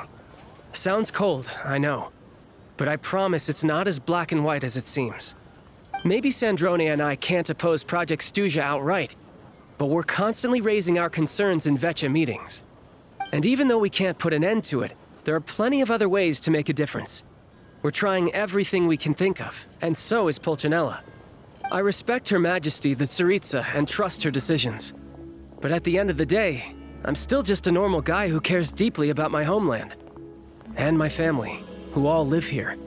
There's no way I would ever abandon them. As contentious as things can get within the Vetcha, there's no selfishness or malice behind it. Everyone wants to get through this period as smoothly as possible. The issue is that there's no way of pleasing everyone under the present circumstances. Most of the time, we're trying to decide on the lesser of two evils, which obviously isn't a great look. But that is not the same thing as being blindly loyal to the Tsaritsa. No one's got their head in the sand here. We're all well aware of the way things are. We're just doing our best to make it work. In fairness to Sandrone, she rushed to Svietlo Lidovka's aid the moment she heard that people were in danger. And even Tartaglia, who used to only care about the thrill of the fight, is clearly doing his best to rise to the demands of his new role as counselor. Hey, come on. There's only so much we can say, so don't press us too hard. Look, I know how untenable the Tsaritsa's position looks if you don't understand her motives. Maybe you've heard already, but she's currently leading her army on a campaign to the east to defeat the monster that's been causing these brutal blizzards. Striking that monster down will be a significant step in dealing with the present energy crisis. As laser-focused as she is on realizing her lifelong ambitions, she's still putting time and energy into taking down this powerful monster. To me, that says a lot. If she thought Snezhnaya and its people didn't matter in the grand scheme of things, why would she waste her time on something like this?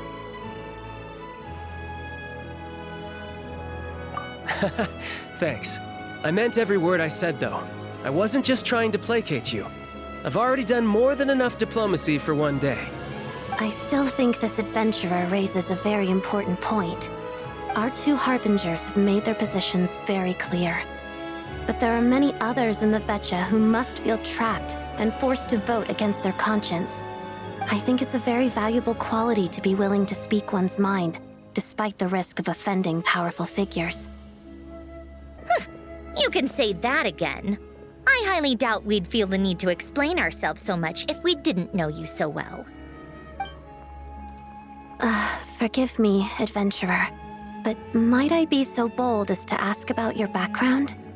How is it that you can converse so openly with two Harbingers? Oh, haven't you been properly introduced? Easier said than done. I like to think I'm not the kind of person who goes around busting open people's old wounds. I've only learned his name so far.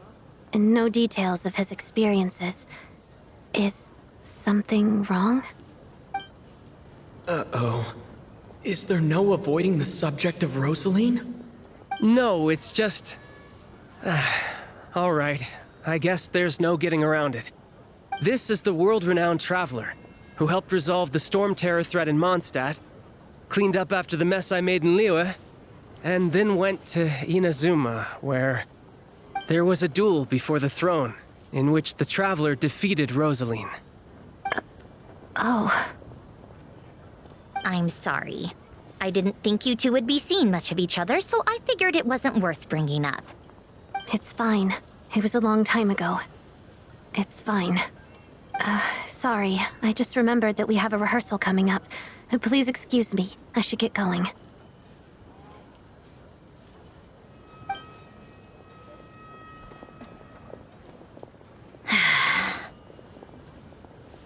I've mentioned this to you before, remember? She was Rosaline's most valued subordinate. But they didn't actually get along. Not that Rosaline was really the type of person to make friends, but death has a way of resolving a lot of conflicts. Don't let it weigh on you. Like she said, it was a long time ago. It's in the past now. Odette has a very different personality from Rosaline. Give her some time. I'm sure she'll work through it. Oh, by the way, where's Paimon? It's not like her to hide away. She hasn't been feeling well, so she's resting at Podvorier restaurant. I got a couple of my people to look after her while we were gone. Oh, right. Sorry to hear that. Poor thing. Reminds me of when Tonya was little. She really felt the cold back then. Used to get ill all the time. I felt so bad for her seeing her lying in bed, coughing. She was so mature for her age, though. Whenever someone came to visit her, she'd greet them with a smile and would never complain. I'm sure Paimon's a good kid, too. You're a little short on manpower, right? Let me have a couple of my people take over for yours. I'll send my most capable and reliable.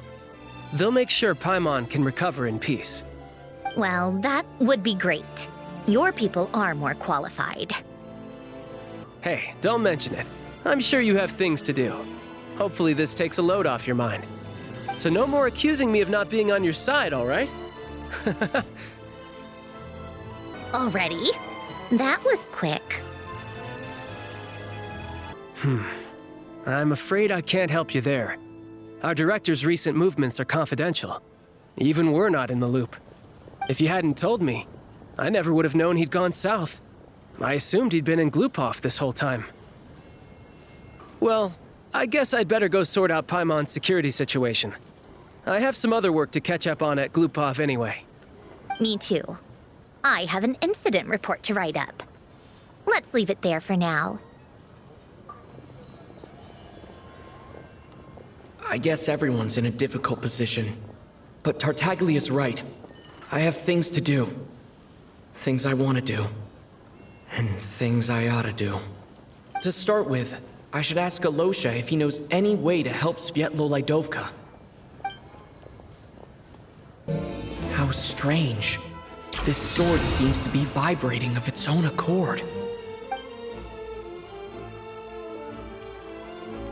It's a very faint vibration, but it's getting stronger as I get closer to the statue of the Seven. Does this sword have some connection to the statue? But all it does is vibrate, even when I touch it. That place I got this sword from was definitely out of the ordinary. Maybe I should try channeling the power of cryo.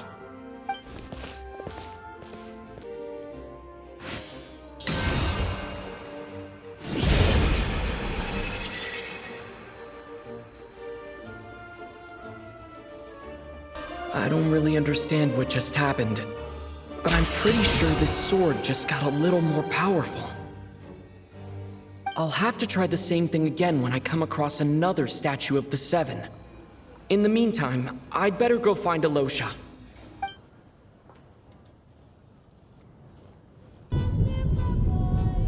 Hello there. How can I help? Ah, sure thing. Give me a second, I'll go fetch him for you.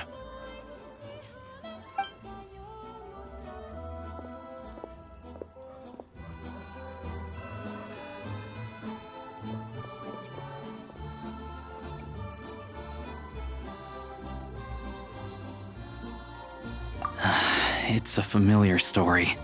I've had similar experiences. Although Snezhnegrad doesn't deliberately delay or withhold relief, those first few days of waiting for help are always the hardest. It's a fundamental contradiction. If emergency relief can't be delivered in time, what's the point in even calling it emergency relief? Not necessarily.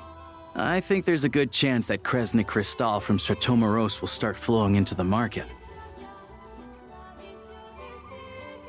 When we resolve Stratomoros' energy issue, it's like we open the floodgates. A huge backlog of Kristall is now available to the townspeople. There's no way they can use it up at once.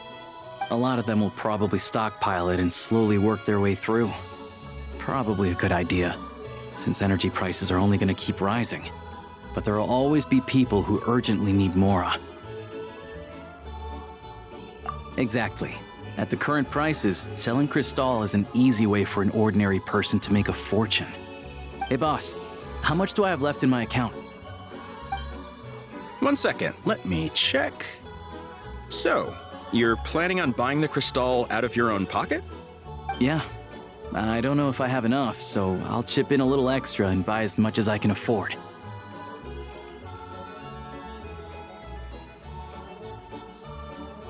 No, it's fine. You're new to Snezhnaya, and you have your own living expenses to worry about. Besides, you're already providing the train. Here's your Mora. See what you can find at the market, but I doubt there'll be much Kristall left. Yeah, well, can't hurt to take a look.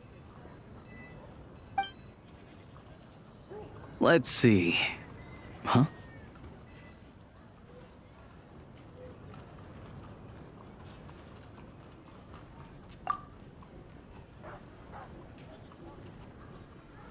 Oh, Alosha, and...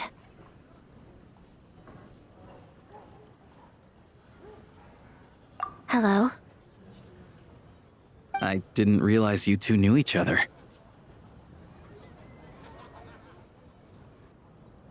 Yeah, I take on some odd jobs in the city to supplement my hunting income. Sometimes I work as a cleaner or prop hand at the theater where Odette is one of the big stars, so I've met her a few times. When the weather's as bad as this, it's better for a hunter to adapt than to keep looking for game. Yes, and we sometimes need extra help.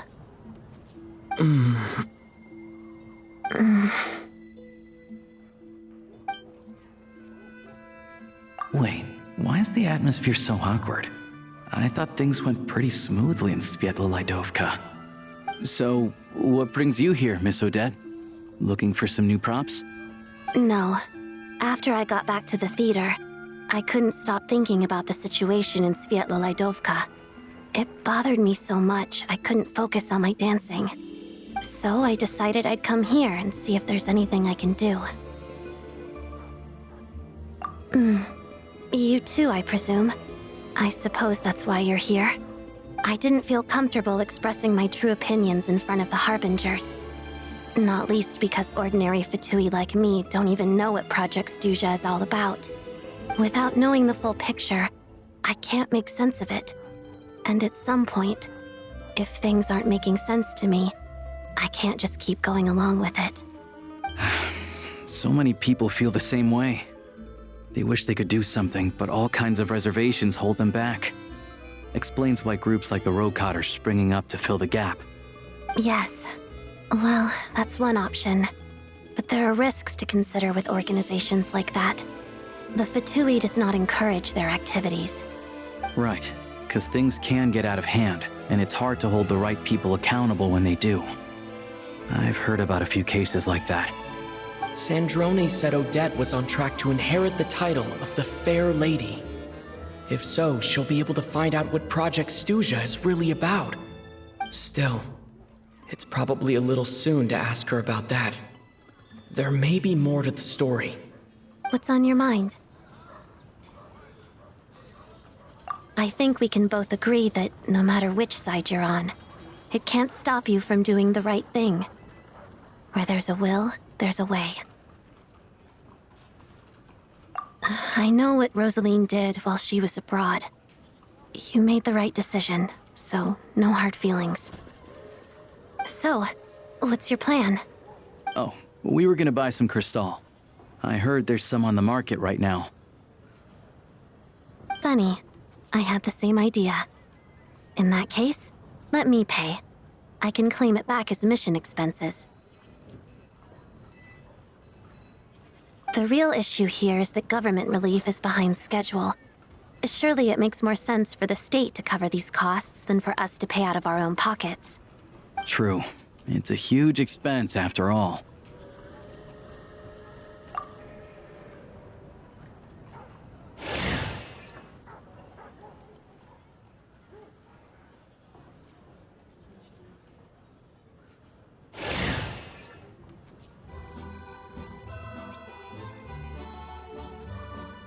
Let me see. I'll take it all, please. And I'll be needing a receipt. Right. Choose mission budget under the expense category, but be sure to specify emergency rescue operation in the description. Otherwise, the normal reimbursement limit will apply. Let's book this train. Regulations say that if we need to transport Kresnik Crystal during Project Stuja, extra carriages can be added 1 hour before departure.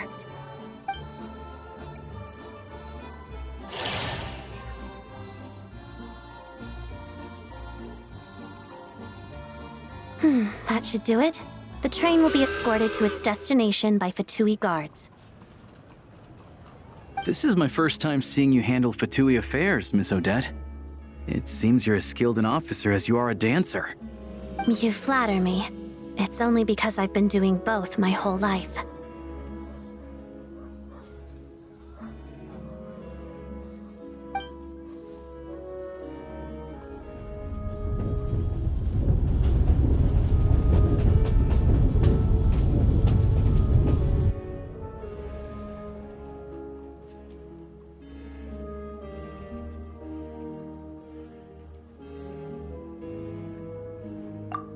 Anyway, I bet you've been non-stop today, am I right?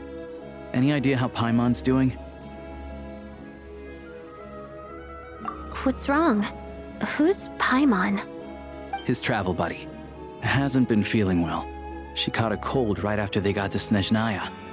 Sounds like she's important to you. I can't believe you've been dealing with this on top of everything you've been doing to help the people of Snezhnaya. I've got nothing going on right now, so I'll join you. I want to see how she's doing. May I come too? I have some candy that someone gave me back in Svietloleidovka. Plus, I know a little bit about relieving cold symptoms. All right then, let's go.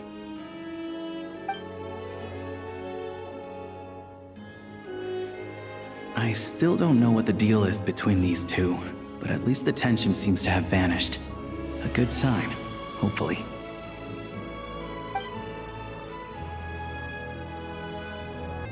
Hello.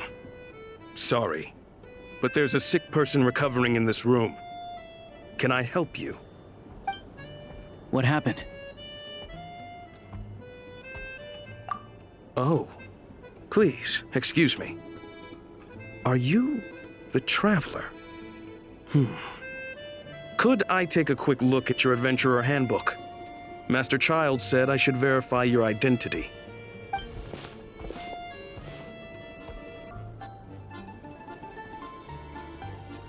Ah, it's really you. Sorry for the inconvenience. We're under strict orders from Master Child to keep this room well guarded. At the same time, we can't interfere with Podvoye Restaurant's business. That would only seem all the more suspicious and draw unwanted attention to this room. Besides myself, a few of my colleagues are stationed in and around the restaurant, in plain clothes, of course. Rest assured, you're in safe hands. I didn't expect such a high standard of protection. Well, Master Child handpicked us for this special assignment. We're not about to let anything go wrong. Anyway, I won't keep you any longer. Please, head inside.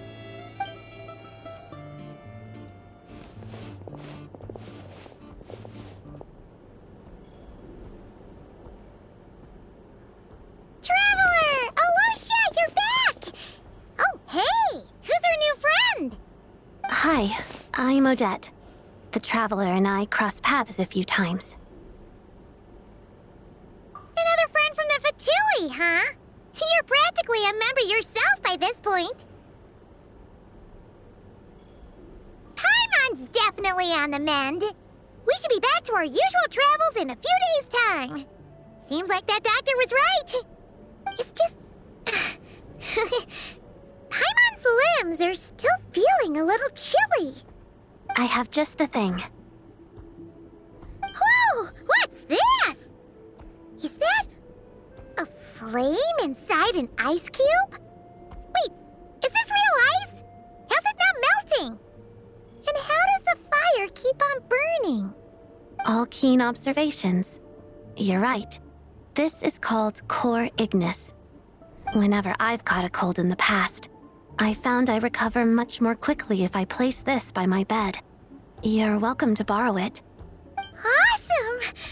Wow! It's so nice and warm! Oh, it's like magic. Your name was Odette, right? How did you two meet again? Looks like she's in pretty good spirits. That's a relief. Any progress with your investigation yet? No surprises there, I'm sure. They're not likely to let anything slip. The Rokad, huh?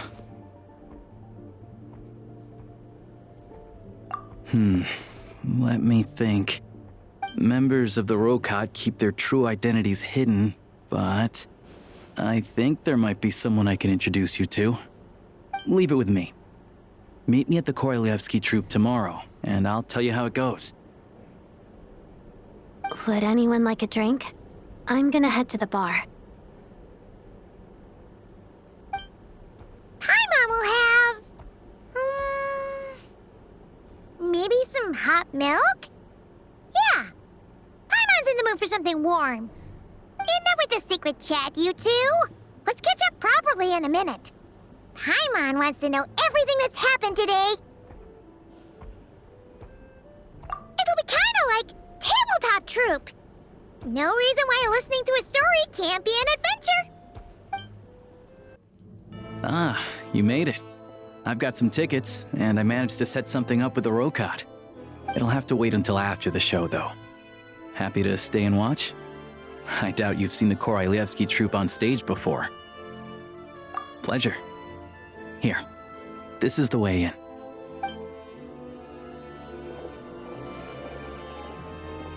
Please present yourself for a routine inspection in accordance with theater regulations. Thank you.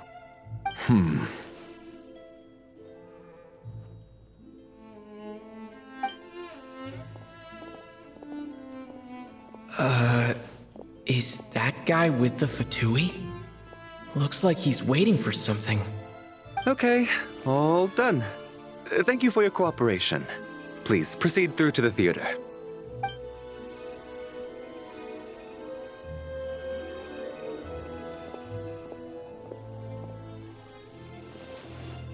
What's up? Everything okay? Snezhnaya's business and political leaders are always passing through here, so it makes sense that security's tight. Still, it's a little unusual to see the Fatui's Armory Palace guard here. You saw him, right?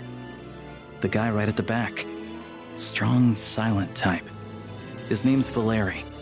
He's part of the Special Assignments Battalion, but I only ever see him here for one thing: to look for a guy named Mitya. Supposedly a researcher, though he never seems to put much time in at the office. The theater is one of his favorite places to hang out when he's playing hooky from work. But that's not for us to worry about. Let's go. The show's about to start. What do you think? Pretty impressive, huh?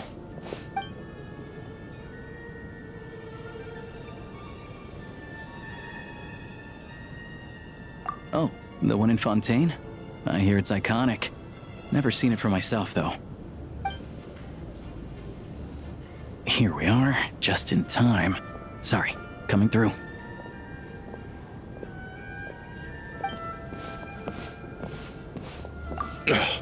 If you're gonna show up late, keep your mouth shut. What's his problem? Whatever. No point arguing with people like that. Look, there she is. That's who I'm introducing you to later. She's the lead singer of the troupe, Vodyanitsa.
This leads directly to the green room.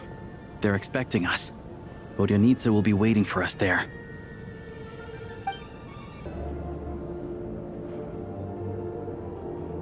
Hey there.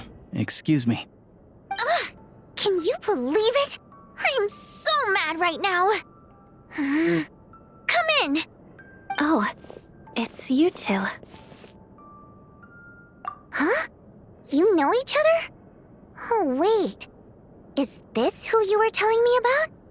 The one you met yesterday and couldn't stop thinking about? I never said that. Yes, you did. Why are you denying it? It was right before I went on that rant about the moody factory owner. Oh, I remember it so clearly. Might I ask what brings you two here? Oh, I just brought him here to see the show. And when it finished, he was full of praise for Vodyanitsa's performance. So I thought I'd try my luck, see if we could get the chance to chat for a bit. Maybe get an autograph? You work here. You of all people ought to know that's against the rules. It's not what the green room is there for. Oh, what's the big deal? Come on, don't be shy. I can give you an autograph. You can take a picture too if you want. Do as you please. I finished all my shows for the day. I'll leave you to chat.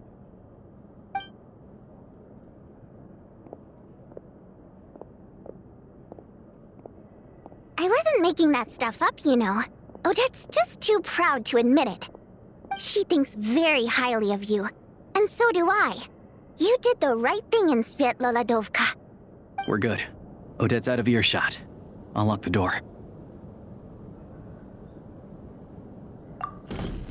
Confidentiality, of course. The Rokot is very strict on that. Whoa, Alosha! Not out loud! Not with an outsider here! Relax, I've taken care of it. Look at this. The President's reply sent this morning. Wait, so he's been approved to join?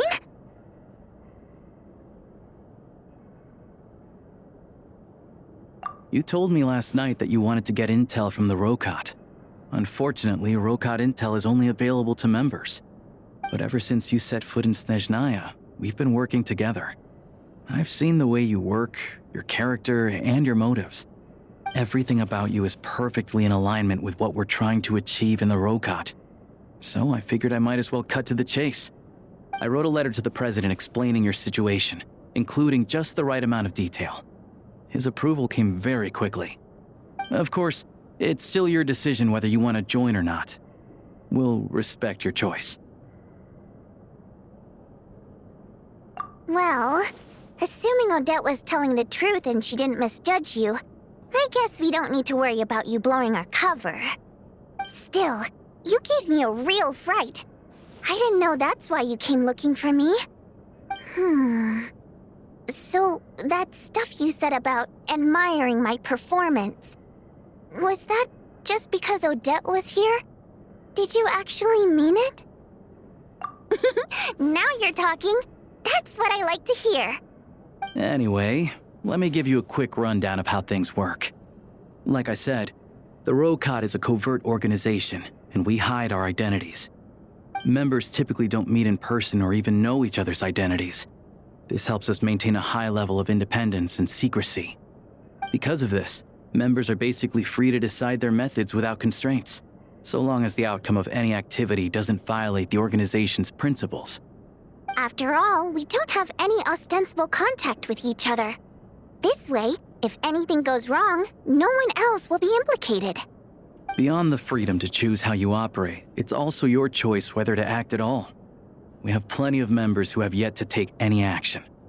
In short, joining the Rokot in and of itself won't place any restrictions on your activity in Snezhnaya. There's a code of conduct you can read if it interests you. But basically, as long as you don't plan on using your anonymity to go around doing evil, you'll be fine. I tried reading it 5 or 6 times. Never made it all the way through. Even the most lackluster script makes for more interesting reading. Great. Then I'll go grab an official application form. Be right back.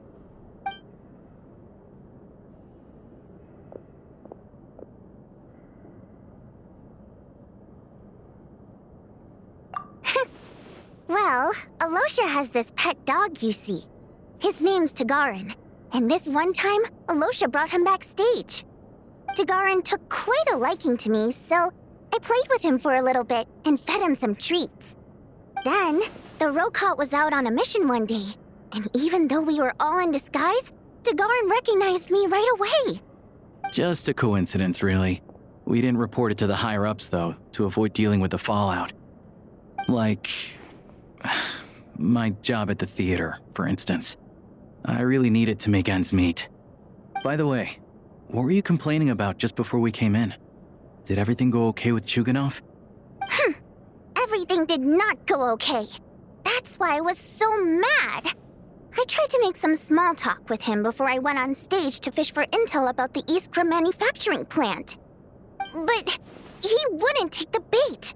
No matter what I said, he kept dodging the question. And then he started complaining. He said he didn't appreciate his second-rate seat in the stalls because he usually gets a private box.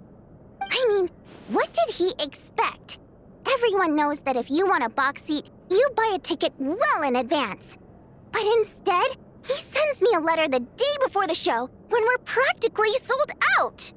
I had to juggle things around just to get him a half-decent seat, hoping he would appreciate the gesture enough to share some information. But nope, he didn't give me anything. Yeah, meeting Chuganov in person has definitely been a disappointing experience. Oh, you probably don't know who we're talking about, do you? Chuganov was that older guy you were sitting next to today. I'm sure he didn't make a great first impression on you either. To the citizenry, he's a family man and a kind boss. But our interactions with him tell a very different story. It's one thing to ask for a favor, but he acts like it's his right. He always expects special treatment. Take the ticket situation, for instance. I've actually gotten him a private box in the past. But not only was he not even grateful, now he's acting like I've sold him short this time. Not to mention that he's never paid for a single one of his tickets. And another thing, if he's such a big family man, why doesn't he bring his wife and daughter to see the show once in a while? I've never seen them here, not even once. Calm down, Vodyanitsa. If you won't do it the easy way, we'll have to try the hard way. But first things first. Here's your application form. Go ahead and fill it out.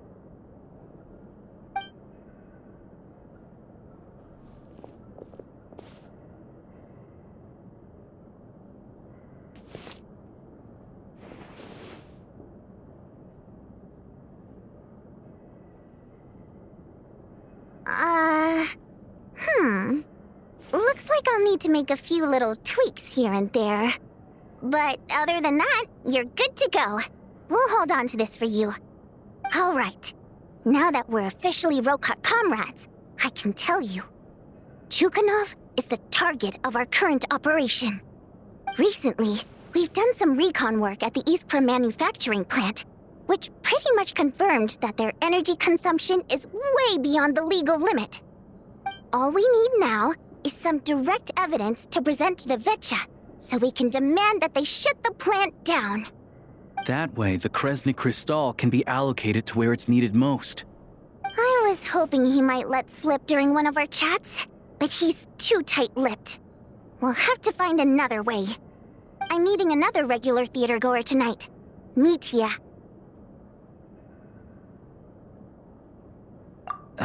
But Valeri's here too, and he's probably looking for Mitya, so he may end up being a no-show.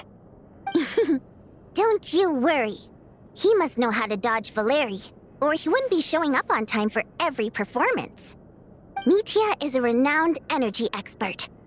Although we can't get any direct evidence of the excessive energy consumption at the plant, we can accidentally let the information slip to him. The authorities should take someone like him seriously.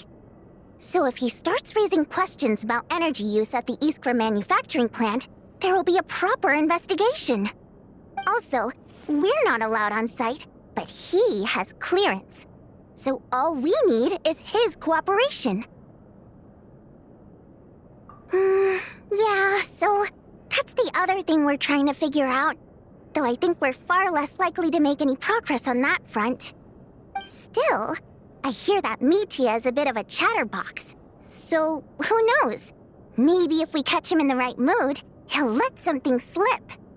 What do you think? Sound like something worth your time? Okay, in that case, you guys find a seat somewhere nearby. Pretend you're a couple of buddies there to eat, and keep your ears peeled for useful information. He's a huge fan, so I doubt he'll have his guard up around me. But you two need to be convincing. If he suspects anything at all, he might stop talking. Sure. Don't worry. We'll make a believable pair of buddies. Perfect! You've sold me already. Now, help me tidy this room up a bit before we head out. Okay. What needs tidying? Everything!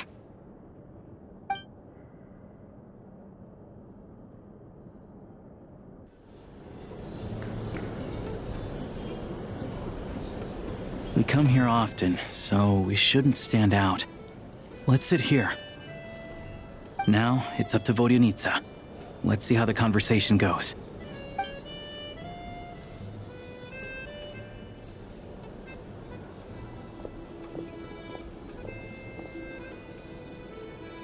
Mr. Mitya! Over here! Over here!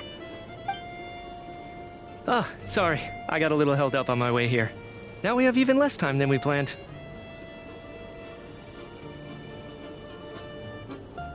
Go ahead and order some snacks and drinks, whatever you like. Let me see. According to my schedule, we still have 25 minutes left. You're really pressed for time today, huh? I was imagining this would be a leisurely chat. If you'd prefer, we can always reschedule for another afternoon when you have more time. No need. Getting to meet the lead singer is a very precious opportunity for me. I'm not about to pass it up. I've already had to decline your invitation several times because our schedules rarely align. If I don't grab this chance while it's here, who knows when the next one will come around? Well, it's very kind of you to make time just for me. I'm not too sure, to be honest. But Snezhnaya's full of weird and wonderful things like that, so people tend not to bat an eye. I'm sure the same will go for the Eye of Grey and Paimon. The reason I invited you out for tea and a chat today was to get some feedback from a true fan of the theater. Well, I genuinely have nothing bad to say. No matter how many times I hear you sing, it never gets old. It always seems fresh and new somehow. Maybe it's because the more times I listen, the more details I notice. Or maybe you simply improve with every performance, delivering it better each time. Thank you! I'm delighted to hear that! Could you give me any specific examples? Oh, yeah. The piece you sang today, for example. beneath the frozen river? Hey, what's with you? I'm just praising a good performance. I always used to find that such a bleak and lonely song. But the more you listen, the more you realize that it's not as cold and nihilistic as it appears. When you really dig down into it, there's a certain level where you're surprised by the emergence of hope. Wow, I'm impressed. I didn't expect you to pick up on that. Actually, I only tried out that angle after talking with a composer. Still, Beneath the Frozen River wasn't on today's program. Oh, really? But it's a classic. You sing it every time. Almost every time. Oh, well then. Let me say a few words about that other all-time classic, Flying in the Wind from the Mountain Sparrow. I didn't sing that one today either. My voice wasn't quite up to it, so I switched it out at the last minute. Oh, but, Sorry, Mr. Mitya, but you were at the theater today, yes? Of course I was. Remember? I said hello to all the troupe members before the show started. You, Odette, and the others. So what did Odette sing today? Elegy of the Snow-Winged Goose, of course. Correct. I see. You find my singing boring, don't you? That's why you don't remember a single song. Looks like I'll need to cut a few from the program next time. No, that's not it. I swear. All right. I'll be straight with you. I'm sorry. My mind was wandering as you took the stage today. I enjoy watching your shows because the exquisite performances stimulate the mind. It always sparks some inspiration for my research. So, whenever I get stuck at work, I come to the theater for a change of pace. Odette's dance during the Elegy of the Snow-Winged Goose today was simply incredible. It got me wondering what she's been going through recently. That look of sheer defiance in the face of utter tragedy? It was so inspiring. I started scribbling in my notebook right away. Not that I made a ton of progress in the grand scheme of things, but I still think it was productive. By the time I snapped out of it, the entire show had finished. So what you're saying is, you didn't listen to my singing at all? Unfortunately not. I'm sorry. I don't know which is more disrespectful. The fact that I don't always come for the show itself, or the fact that I missed your performance. Seems like things are getting a little awkward. Mitya just stepped into a conversational minefield. If there's one thing Vodyanitsa doesn't like, it's people who show disrespect for her performance. This meeting was so hard to set up. Don't tell me it's already falling apart. It's fine. I suppose this is affirming in its own way. At least, it shows that our performance really touches people's hearts, right? Don't let it bother you. It certainly doesn't bother me. She's showing a lot of restraint. Well, I'll be sure to let Odette know how much you adored her performance. Please don't say that. I always love your performances too. It's just that inspiration struck at the wrong time today. I'm usually all ears. I know, I can tell. That's why I value your opinion. I'm sure some people can't stand it when others praise their coworkers right to their face, but not me. No, sir. Fair enough. I still feel kind of bad, though. But you know what I really can't stand? People who only show up to the theater to pretend that they're cultured. Makes me sick to my stomach. Oh, yeah, 100%. There are too many of those people around. By the time they're walking out the door, they've forgotten all about the show. What's wrong? You look furious. I don't know if you've heard about the boss of the Iskra manufacturing plant. He isn't even a theater investor, but he always demands the same privileges as actual investors. Box tickets only, premium drinks, even the right to request specific songs. Well played, Vodyanitsa. Seems like she's harnessing her rage to steer the conversation back on track. Now that you mention it, I've interacted with that guy before. I gotta say, everyone holds him up as an example of a benevolent businessman, but I don't know. I don't see it. Yeah, he couldn't care less about what's happening on stage. He's just there to flaunt his social status. I hate that I have to prepare programs for guys like that. What's the big deal with that factory he runs anyway? I asked around a bit and heard some pretty shocking stories. Sounds like he's just another greedy capitalist.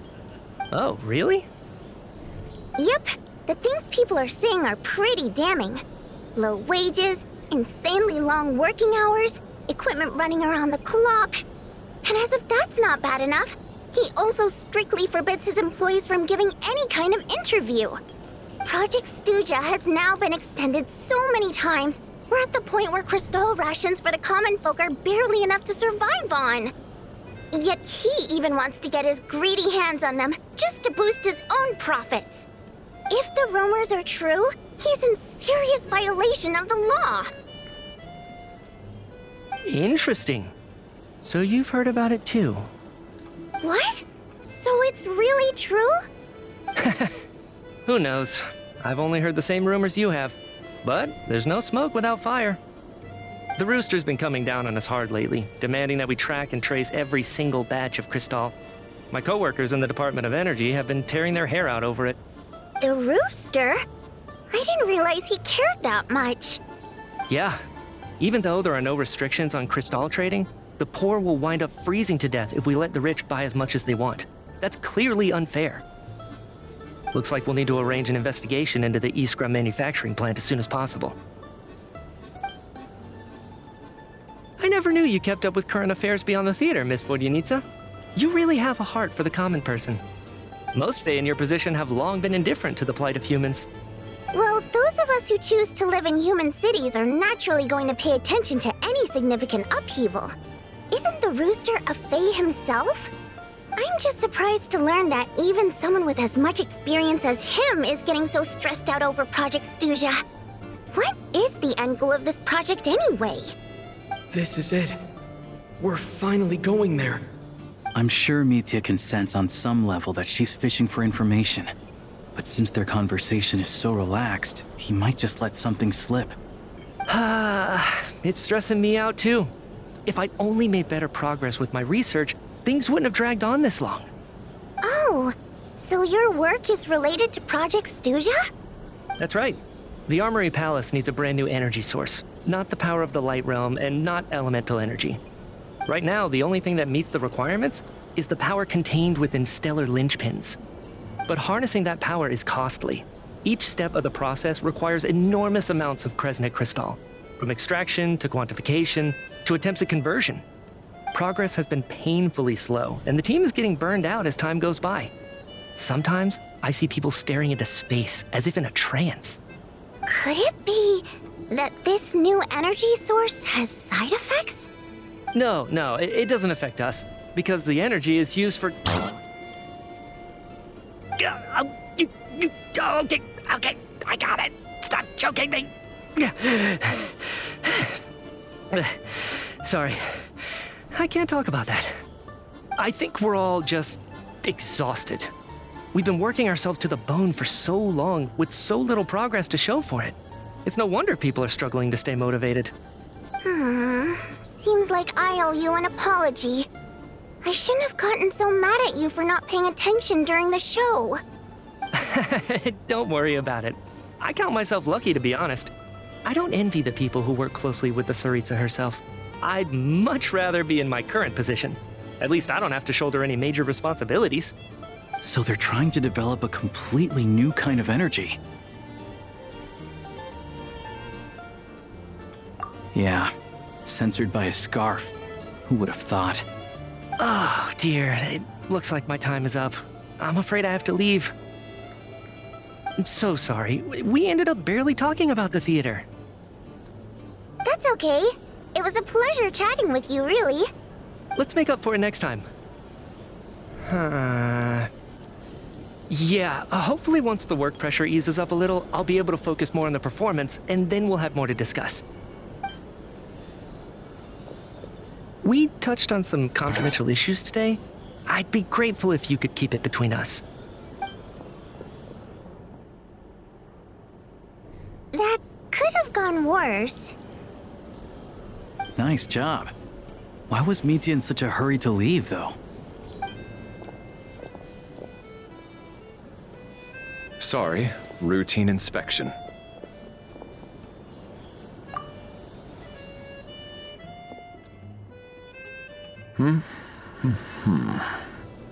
Okay, let's go. So he wasn't rushing to get back to work. He must have calculated that Valeri would find him here in exactly 25 minutes. That's frighteningly accurate. One of the main duties of the Special Assignments Battalion is to ensure that important figures stick to their schedules. All right, time for us to get going too. Excuse me, check please. We'll settle our check too, then. Oh, hello there. Mr. Mitya paid the check before leaving. He also asked me to pass on a message. He said it was an honor to share his tea break with Miss Vodyanitsa and her two friends. Wait. So he knew we were here all along? This raises a lot of questions.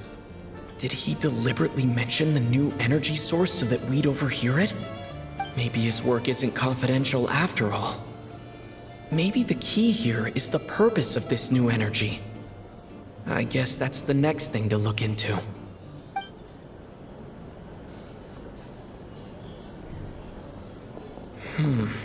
Vodyanitsa and Alosha have left.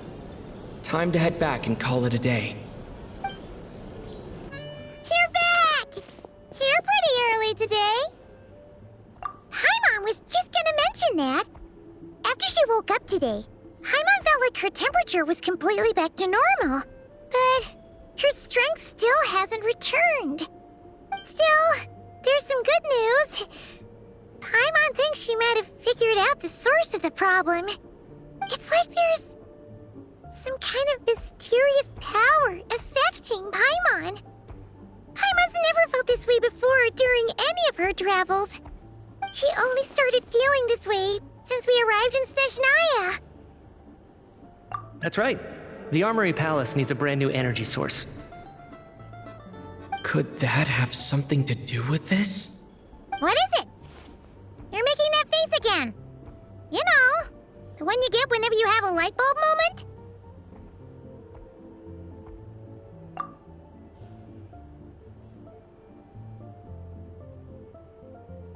So, they're trying to develop a new energy source here? And you think that might be why Paimon's feeling unwell? Well, Mitya denied that the energy they're researching has any side effects. Although, he did say that people working on the project have been having issues with their concentration and short-term memory. But even so, those are completely different symptoms from Paimon's. It's pretty faint, so it's kind of hard to tell. But if anything, it seems like it's coming from roughly the same direction as the Armory Palace. Sure, Paimon's with you there. But how, though? The Rokat only has a limited amount of intel. Oh, great point! They argue about Project Stusha every day. If we could sit in on one of their sessions, we might pick up some new leads. Good idea! Oh yeah, while you were out, Paimon tried all the yummiest looking desserts in the Potpourri restaurant. This one seemed right up your alley. So, Paimon saved some for you. Come try it once you finish writing your letter.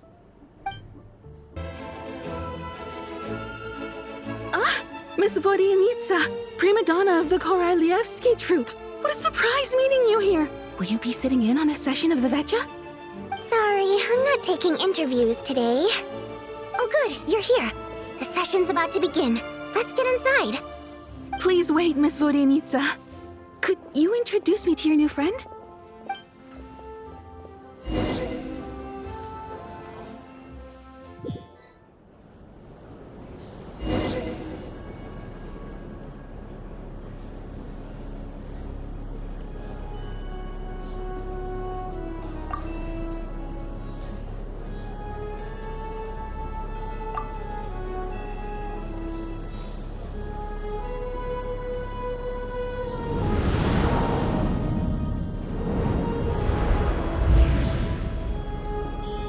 In summary, the energy management commitments made for the outgoing period have been delivered upon.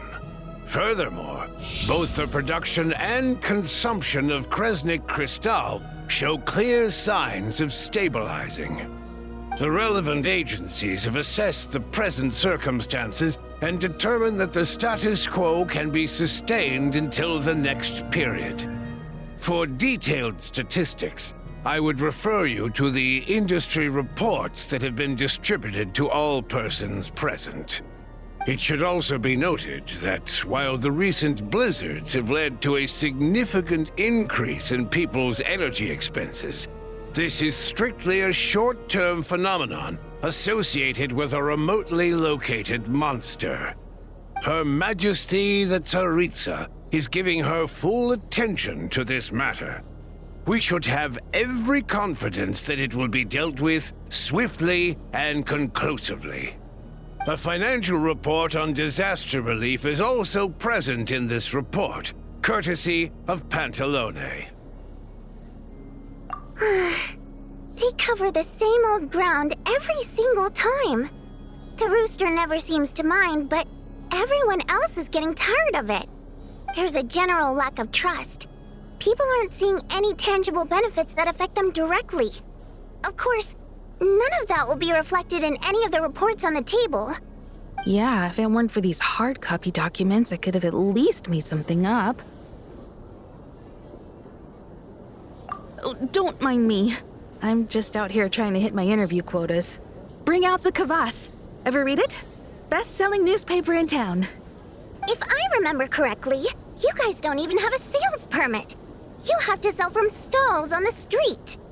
Okay then, best-selling street stall newspaper in town. Still counts.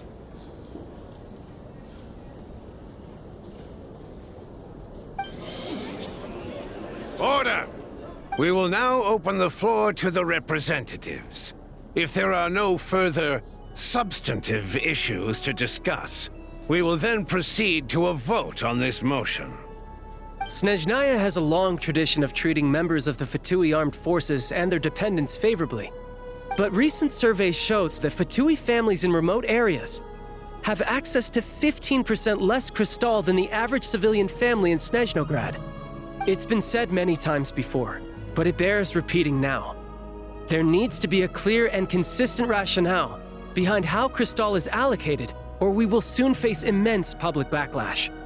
Perhaps you wouldn't need to keep repeating yourself if you would hear me out for once. I say again, true consistency exists only in principle. In the real world, fairness is relative. You appear to treat resource allocation as a simple function of production and population. So what about when the equipment used in production breaks down? Have you factored that into your equation? And do you even know how long it's been since Snezhnaya last conducted a census? If I knew the answers to questions like that, I'm sure I'd be a very wealthy man. And I doubt I'd be going by child. I'd like to bring the focus back to the specific issue I raised. Or do you wish to deny that favorable treatment for Fatui dependents is our long-standing policy? It's easy to be a critic when there's no accountability. That seems to be a running theme in the anti-Project Stuja cohort.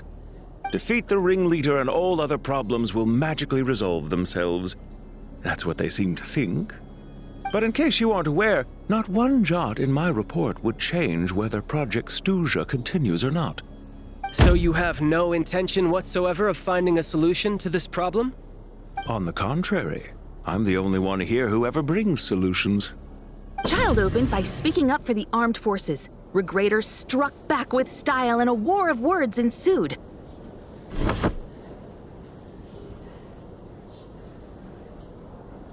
Our reporter was live on the scene to get the audience's reaction as it all unfolded. Who do you support? The people have spoken! Child received raucous applause from the crowd as he pushed Regrator onto his back foot with a relentless barrage of questions. It had to be seen to be believed. Now you see why they don't have a sales permit. However this reporter wants to spin things, I haven't forgotten that Tartaglia was representing the Northland Bank when we first met in Liyue. So surely, their relationship can't always have been this strained. You two are getting off topic. Let's focus on what the data is saying. Mr. Pantalone, may I speak on your behalf? Oh, please do. I'm more than happy to save my breath. Crystal distribution policy undergoes modifications with each new period. The ultimate goal being to find the most reasonable method of allocation, which I believe is what Mr. Tartaglia also seeks. But I fear many may have been misled on this topic by extremist activists. To clarify, Project Stuja is not the root cause of the problem. It is merely a framework for resource distribution. The most recent reports all point to Snezhnaya's resilience and adaptability during this period of fine-tuning, and give clear indications that a distribution framework is improving with each iteration. To make drastic adjustments without first considering the risks would likely do more harm than good. It would be a waste of the hard-won experience we've gained to date. Renowned scholar of finance, Arapov spoke up to clarify the fiscal logic, clearly alluding to social organizations like the Rokot in his words. With the notorious Lelek still active to this day, should the Rokot be held responsible? No, there is someone else to blame. She's just rephrasing what Mr. Pantalone said. The Rokot are the critics he accuses of taking no responsibility for their actions. As for Lilik, you won't have heard of him yet. He's currently the most famous member of the Rokot. Well, more like infamous. Ending Project Stuja has become an obsession for him. Unlike the more decent ones among us, he believes that votes in the Vetcha are all that matter. So whether it's threats, coercion, or bribery, he'll use whatever means necessary to get people to change their vote. And since we're already on the subject, what do you think of Lelek's methods? Are you for or against? Yes, don't we all? Lelek supporters grow in number by the day. We stand with Lelek. At least someone here wants to take this discussion seriously. I've been considering that issue myself. What you really need is more precise regional data, right?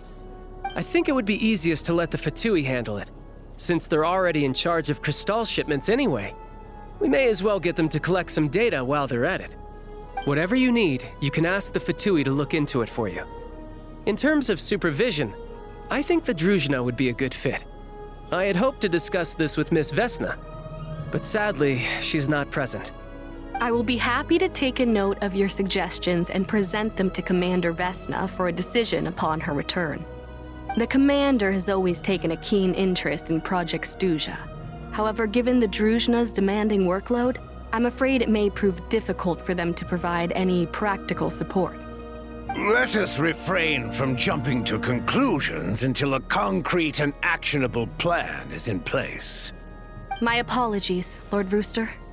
There are numerous issues to address here, including manpower, time sensitivity, and reporting lines. Nevertheless, I support drafting a proposal. Follow the usual procedure, and it can be raised as a new motion for all parties to evaluate at the appropriate time. In that case, I'd like to share one thought before the proposal is drafted. The issue of time sensitivity was raised just now, which I presume relates to the official reports. In fact, the Energy Commission already collects regular statistics on each urban center and its surrounding area. Would these be of any use? That's a good idea. I read every issue of Sviet-Lolaidovka's report, and although my focus is mostly on the section about equipment operation, the energy consumption statistics also yield a lot of insights. Be that as it may, does no one see an issue with using local data to determine crystal quotas? In the long term, it seems like a very risky solution. Not if they are used purely for reference. So long as we have the report from the Northland Bank's headquarters to corroborate it, no one will be able to fool me. Very well then. It appears that this arrangement is acceptable to all parties. Yeah, sounds good to me. The members reached a provisional consensus on the issue of improving treatment for Fatui soldiers.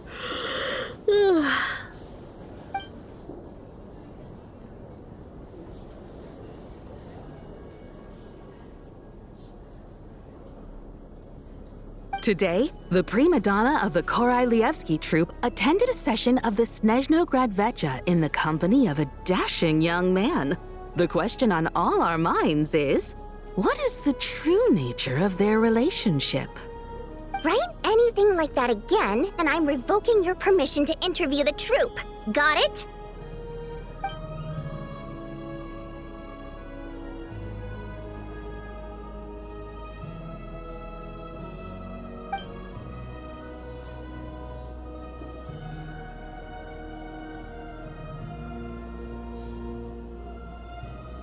Now then, if there are no further contributions from those present, we shall proceed to the final vote. Hey, check it out! What made him vote against? Why now?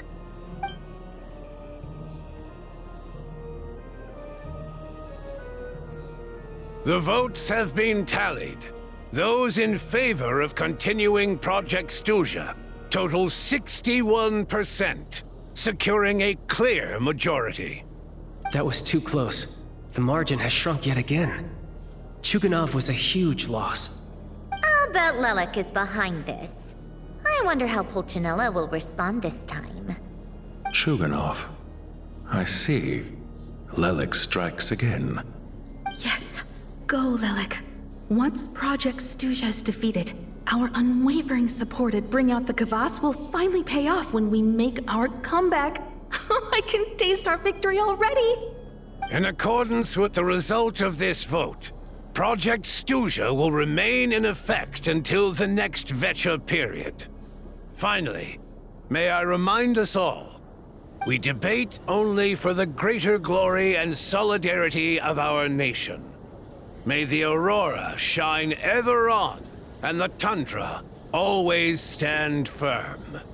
The session is concluded. I have to say, I really wasn't expecting Chuganov to vote against Project Stuja. Well, in principle, Snezhnaya's business and political elites ought to be the ones least likely to oppose it. As we heard, Project Stuja is basically just a resource distribution framework that requires everyone to cut back during the winter. But even if the policy got cancelled, the Tsaritsa's energy needs wouldn't suddenly go down. The extra demand from the public would have to be filled from somewhere, so logically, the factories would have to take the hit. I got a letter from Mr. Mitya just before today's session.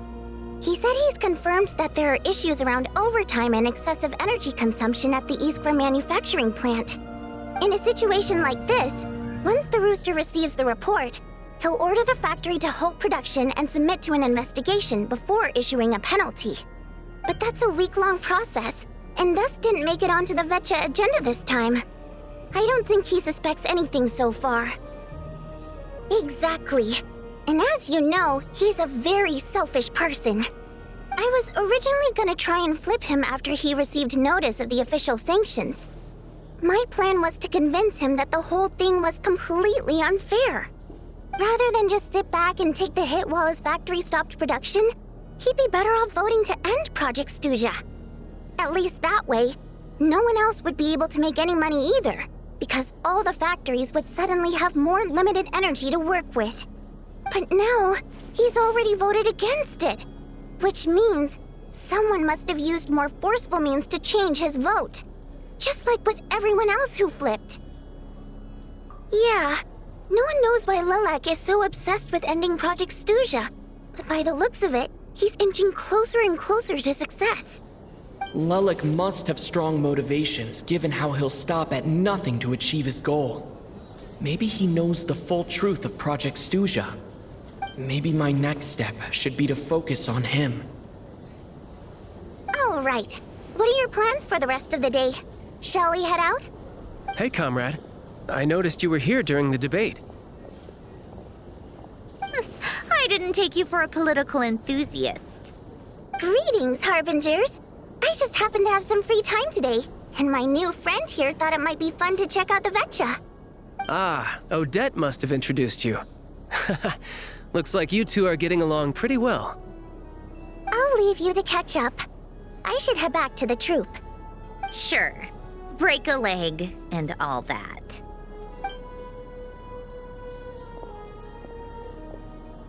Thought it might be fun to check out the Vetcha, did you? Things are never that simple with you, Traveler. There's no way you're here for kicks and giggles. Tell me I'm wrong. Oh, yeah. To some, he's a captivating enigma.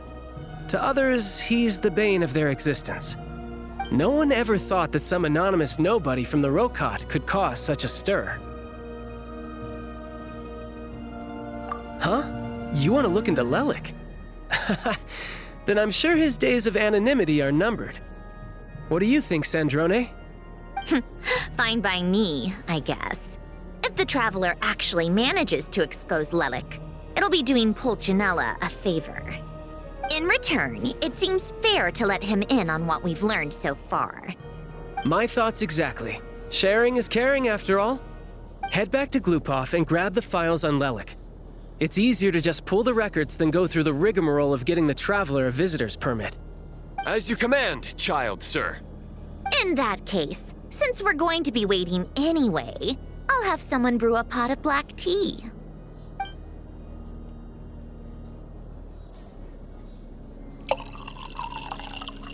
One common thread among the many incidents Lelik has been involved in is that the victims are all too scared to share any real information about him.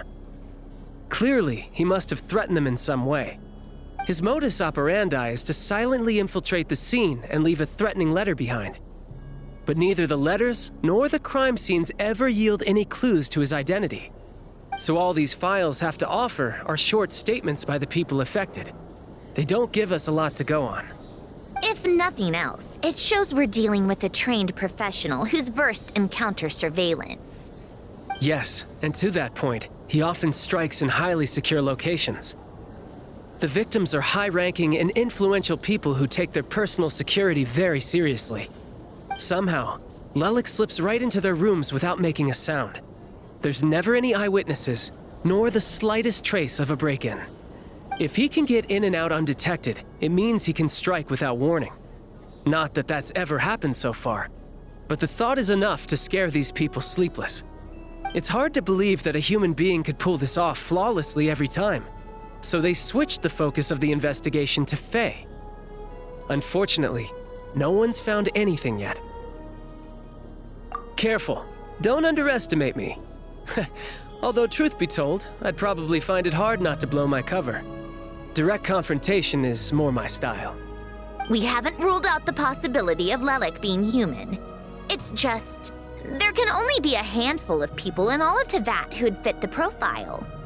Faye, on the other hand, plenty would have the ability, but few would have the motive.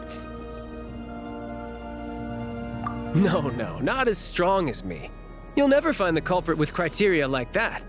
Let's go with a little weaker than me.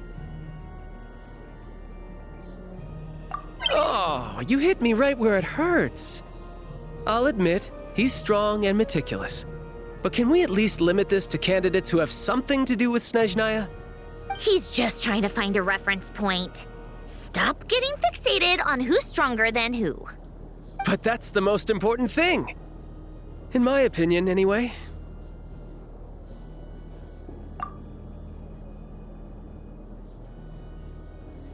Odette? Yeah, that seems about right. Her skills are solid, and she's always calm under pressure. Except she's Fatui. So the likelihood of her working against us is pretty low. But yeah, much more accurate than your previous example, at least. No, wait a moment. Maybe we should interrogate that assumption. What do you mean? Which assumption? Her Fatui identity doesn't necessarily exonerate her. And when you think about it, the Rokot would be precisely what she needs to conceal her identity.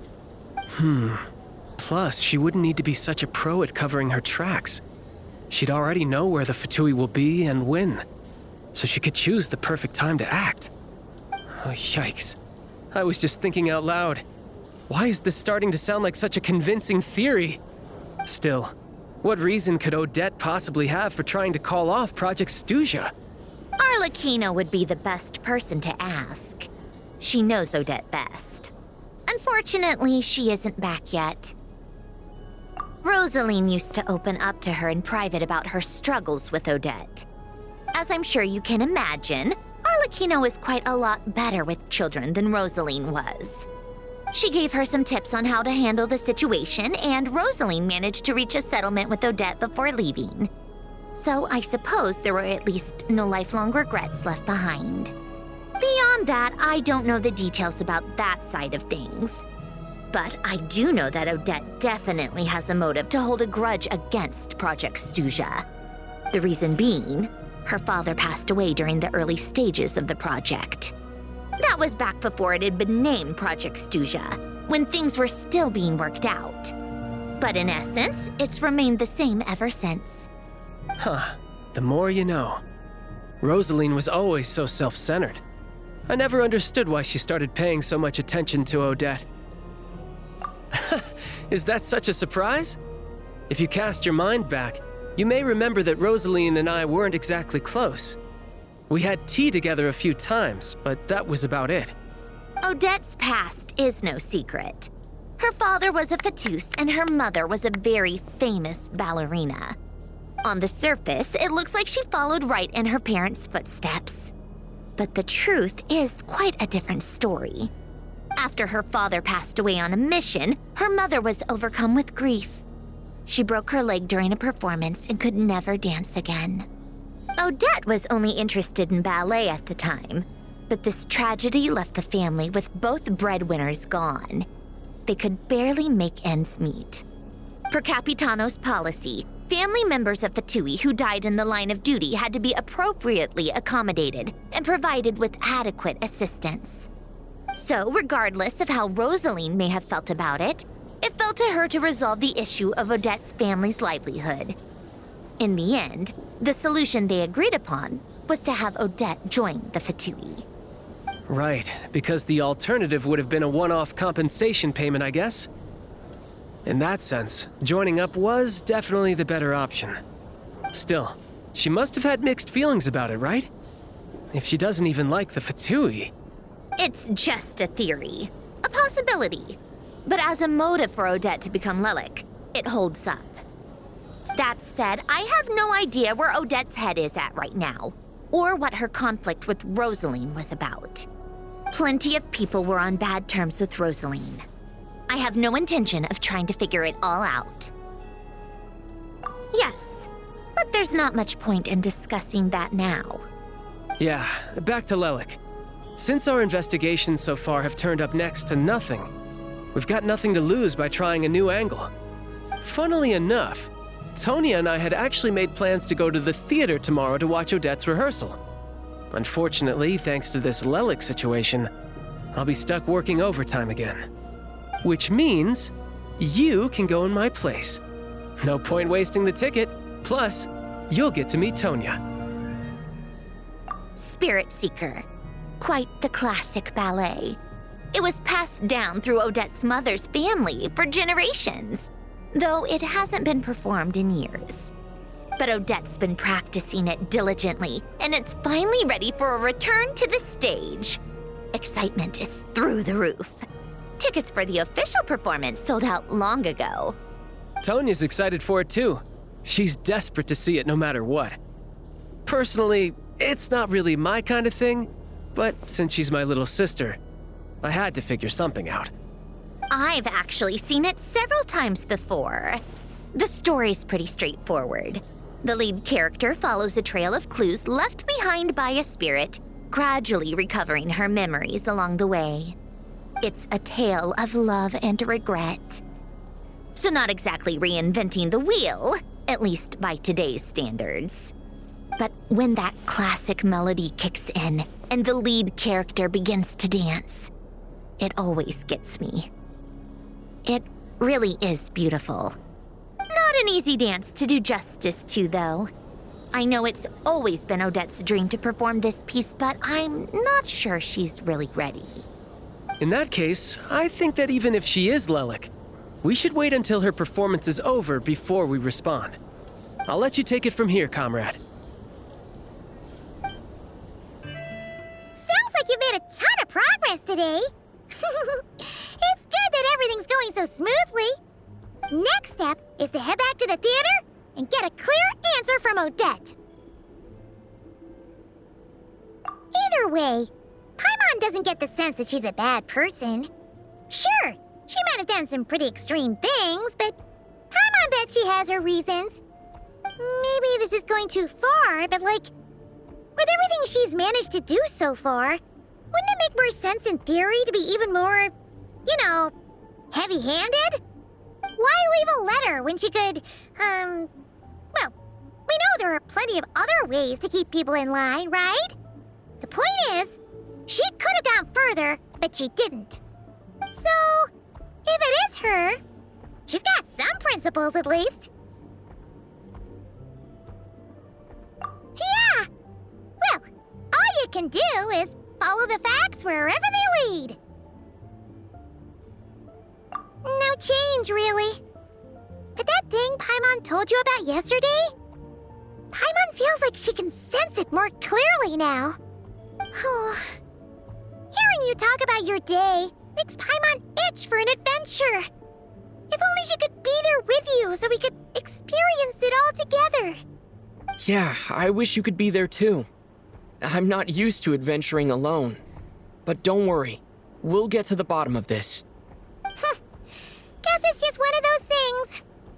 Never mind. Paimon will behave herself and keep resting.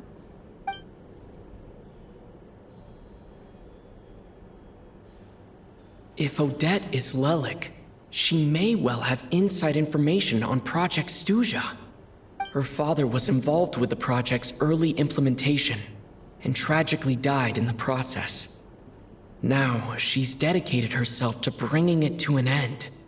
It's hard to imagine she could have gotten this far without knowing anything at all about the Tsaritsa's true intentions. When she spoke to us as a member of the Fatui, how much did she let on? And how much was she hiding? Only time will tell. Maybe tomorrow, everything will be answered. Hey look! It's snowing! Could be a tough day ahead. Make sure you wrap up warm tomorrow.